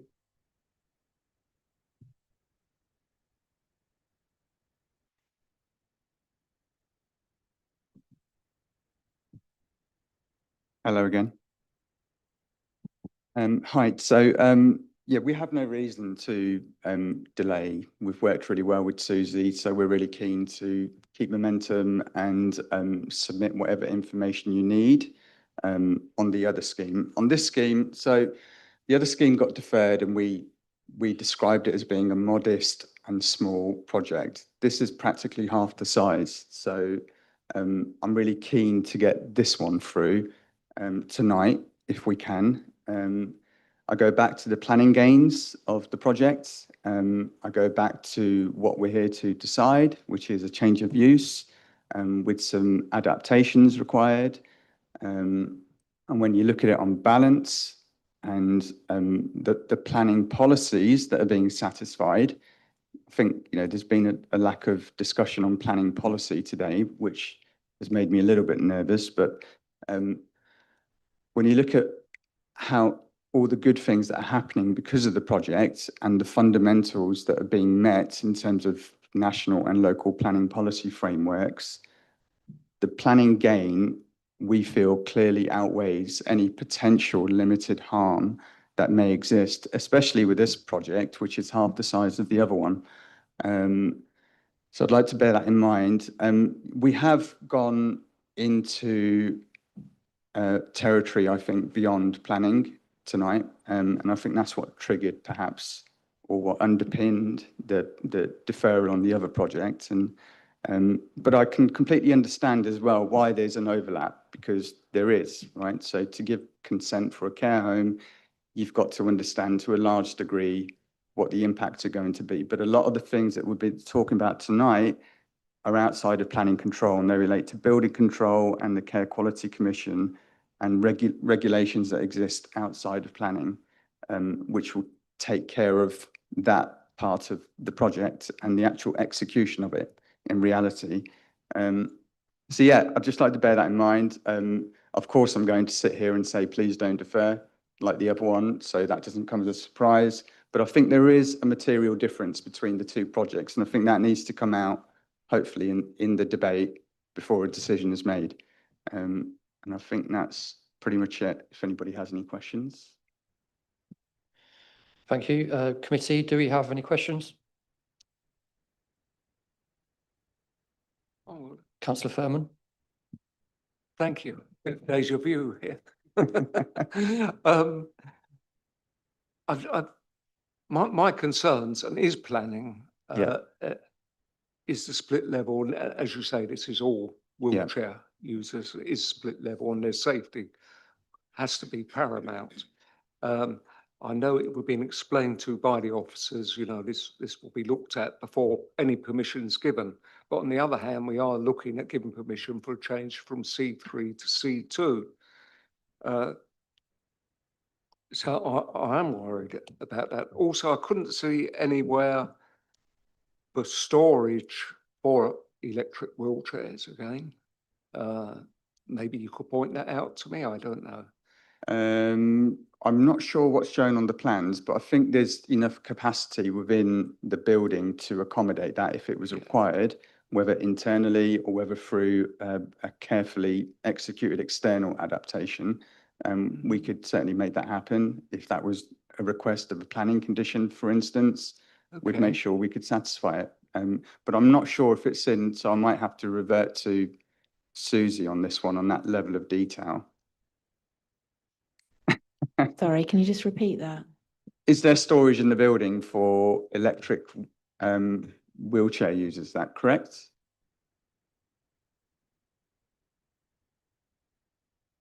There's nothing marked on the floor plan saying that. Okay. There's cycle storage. There's the staff quarters are in the lower part. And then all the residents are in the. If we felt it was necessary for planning, but again, I think we're going into territory outside of planning, we could certainly bake that into the drawings prior to determination, or even as part of a planning condition. Thank you. Yeah. Chair, can I just, it's a very large garden. You could easily put an outbuilding or something. That it's all at the rear. It's very large. It's a big garden. Councillor Beryl? Thank you, Chair. So this is your application, right? Yes. Yeah, okay. Just wanted to confirm that. Yeah. Secondly, why would we not go to referral? We're literally going to be 2 doors down the road, and I think it's extremely important while we're there, for the sake of half an hour, we can walk right up the street and go look at both applications. So why would you not accept a referral? I don't mean to be adversarial in any way. I think there's a material difference between the two. And my reading of tonight is that the first planning application is going to deferral, so you can get a better idea of the scale of the project. And, you know, so we've got an opportunity to provide more information on the management plan. But I think we have to bear in mind it's a bigger project compared to the one we're looking at now.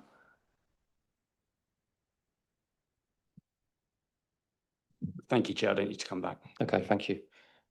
Any other questions for the Speaker, Committee? No. Thank you, Indy. Yeah, thank you. Thank you. Officers, are there any points you wish to come back on? Okay, thank you. I will move the committee then to debate this application. Does anybody wish to start? Councillor Beryl. straight for a referral. That's, I mean, if anyone else would like to add anything on this application, feel free to do so. Councillor Ware? If that's councillor Beryl's proposal, I'm happy to second it. I don't feel that we've got enough information here to make a decision. There are as many, if not different, concerns with this application as there are with the first one. Not least the gradient of the site and the appropriateness for wheelchair access, parking, highways, all of those sorts of things. I think we've got lots of questions. I do appreciate officers' advice that we must not blur what a planning committee is here to do and what other bodies are here to do. However, we are being asked to make a material decision to change the use from residential to something else. And we don't have the detail to, in an informed and thought through way, make any decision around if that is an appropriate change of use. So I would therefore be happy to second councillor Beryl's proposal, ask for more information and put it on a site visit. Okay, just to clarify this one somewhat, are we asking for the same sort of treatment as we asked for the last one? The site visit, ask highways to be at the next meeting, ask for the same sort of extra information? Is that what we're after? Thank you, Chair. Exactly that. Yeah, Okay. Exactly the same Yep. as the previous report. Okay, thank you. Richard, do you want to? Yes, thank you, Chair. So the proposal is to defer for the purposes of a committee site visit to enable the committee to assess the application for potential highway safety issues and request that the applicant provide further information regarding the proposed operation and management plan, layout of amenities, resident numbers, parking and space. I think that covers everything. Same as the last one, yeah. Councillor Keeble, did you want to add anything? I just wanted to ask for clarification. I mean, the application at this stage is just for change of use, isn't it? So the issues about the type of residence, is that right? Isn't actually included in the decision, isn't that right?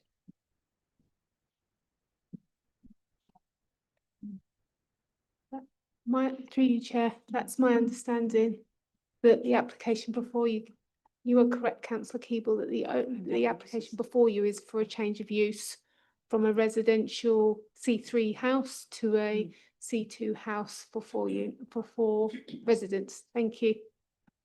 Through you, Chair, I just add this is the same as the previous one where the single story rear extension is there, but there's the fallback position because it's already been approved. So it depends when it's built. So that's included as well. The single story rear extension, similar to the last one. Yeah. All I'm asking about is just for the change of use. I mean, I'm actually not happy with this one. I think the committees, I get the consensus is for deferral, which is down to everybody, but personally, I'll be voting against it.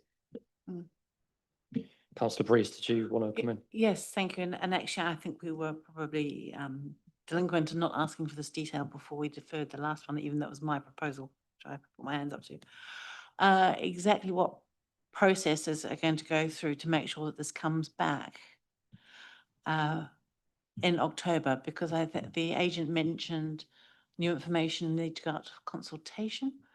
How can we ensure within all the bounds of possibility that this does actually come back to committee? Yeah, what we'll ensure is, and the applicant has not in any way suggested that the applicant is not prepared to provide information that will assist in the decision, but that is clearly an element outside of our control of officers. So what we will ensure is that whatever the outcome of whatever information has come forward from the applicant, we will return this application to the October non-strategic planning committee.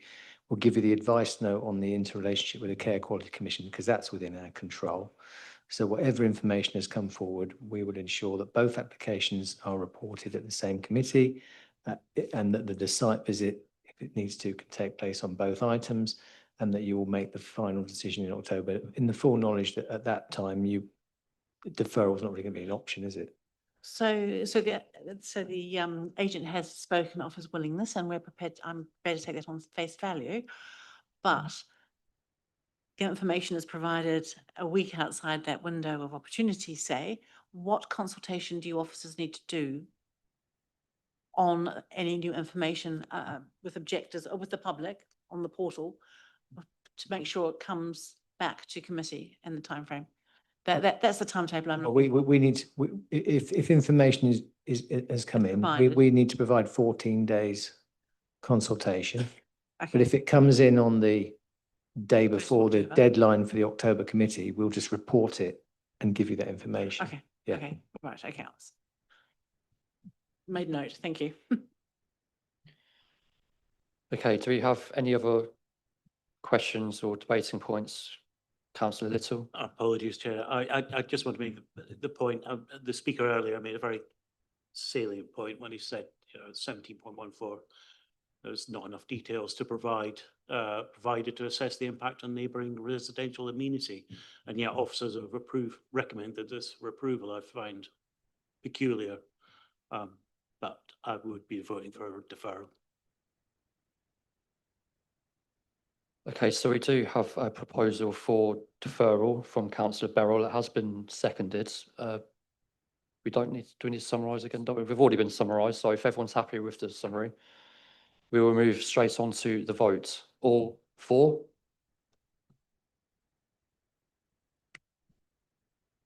Against? Abstentions?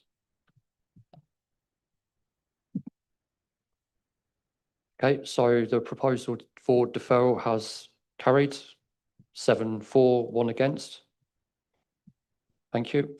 Item 14, urgent business. There are no other items of urgent business, and our next meeting will be held on Thursday, 20th of August, 2026 at One Angel Square, Northampton, returning to usual time of 1800 hours. Therefore, I now close the meeting at 19:57.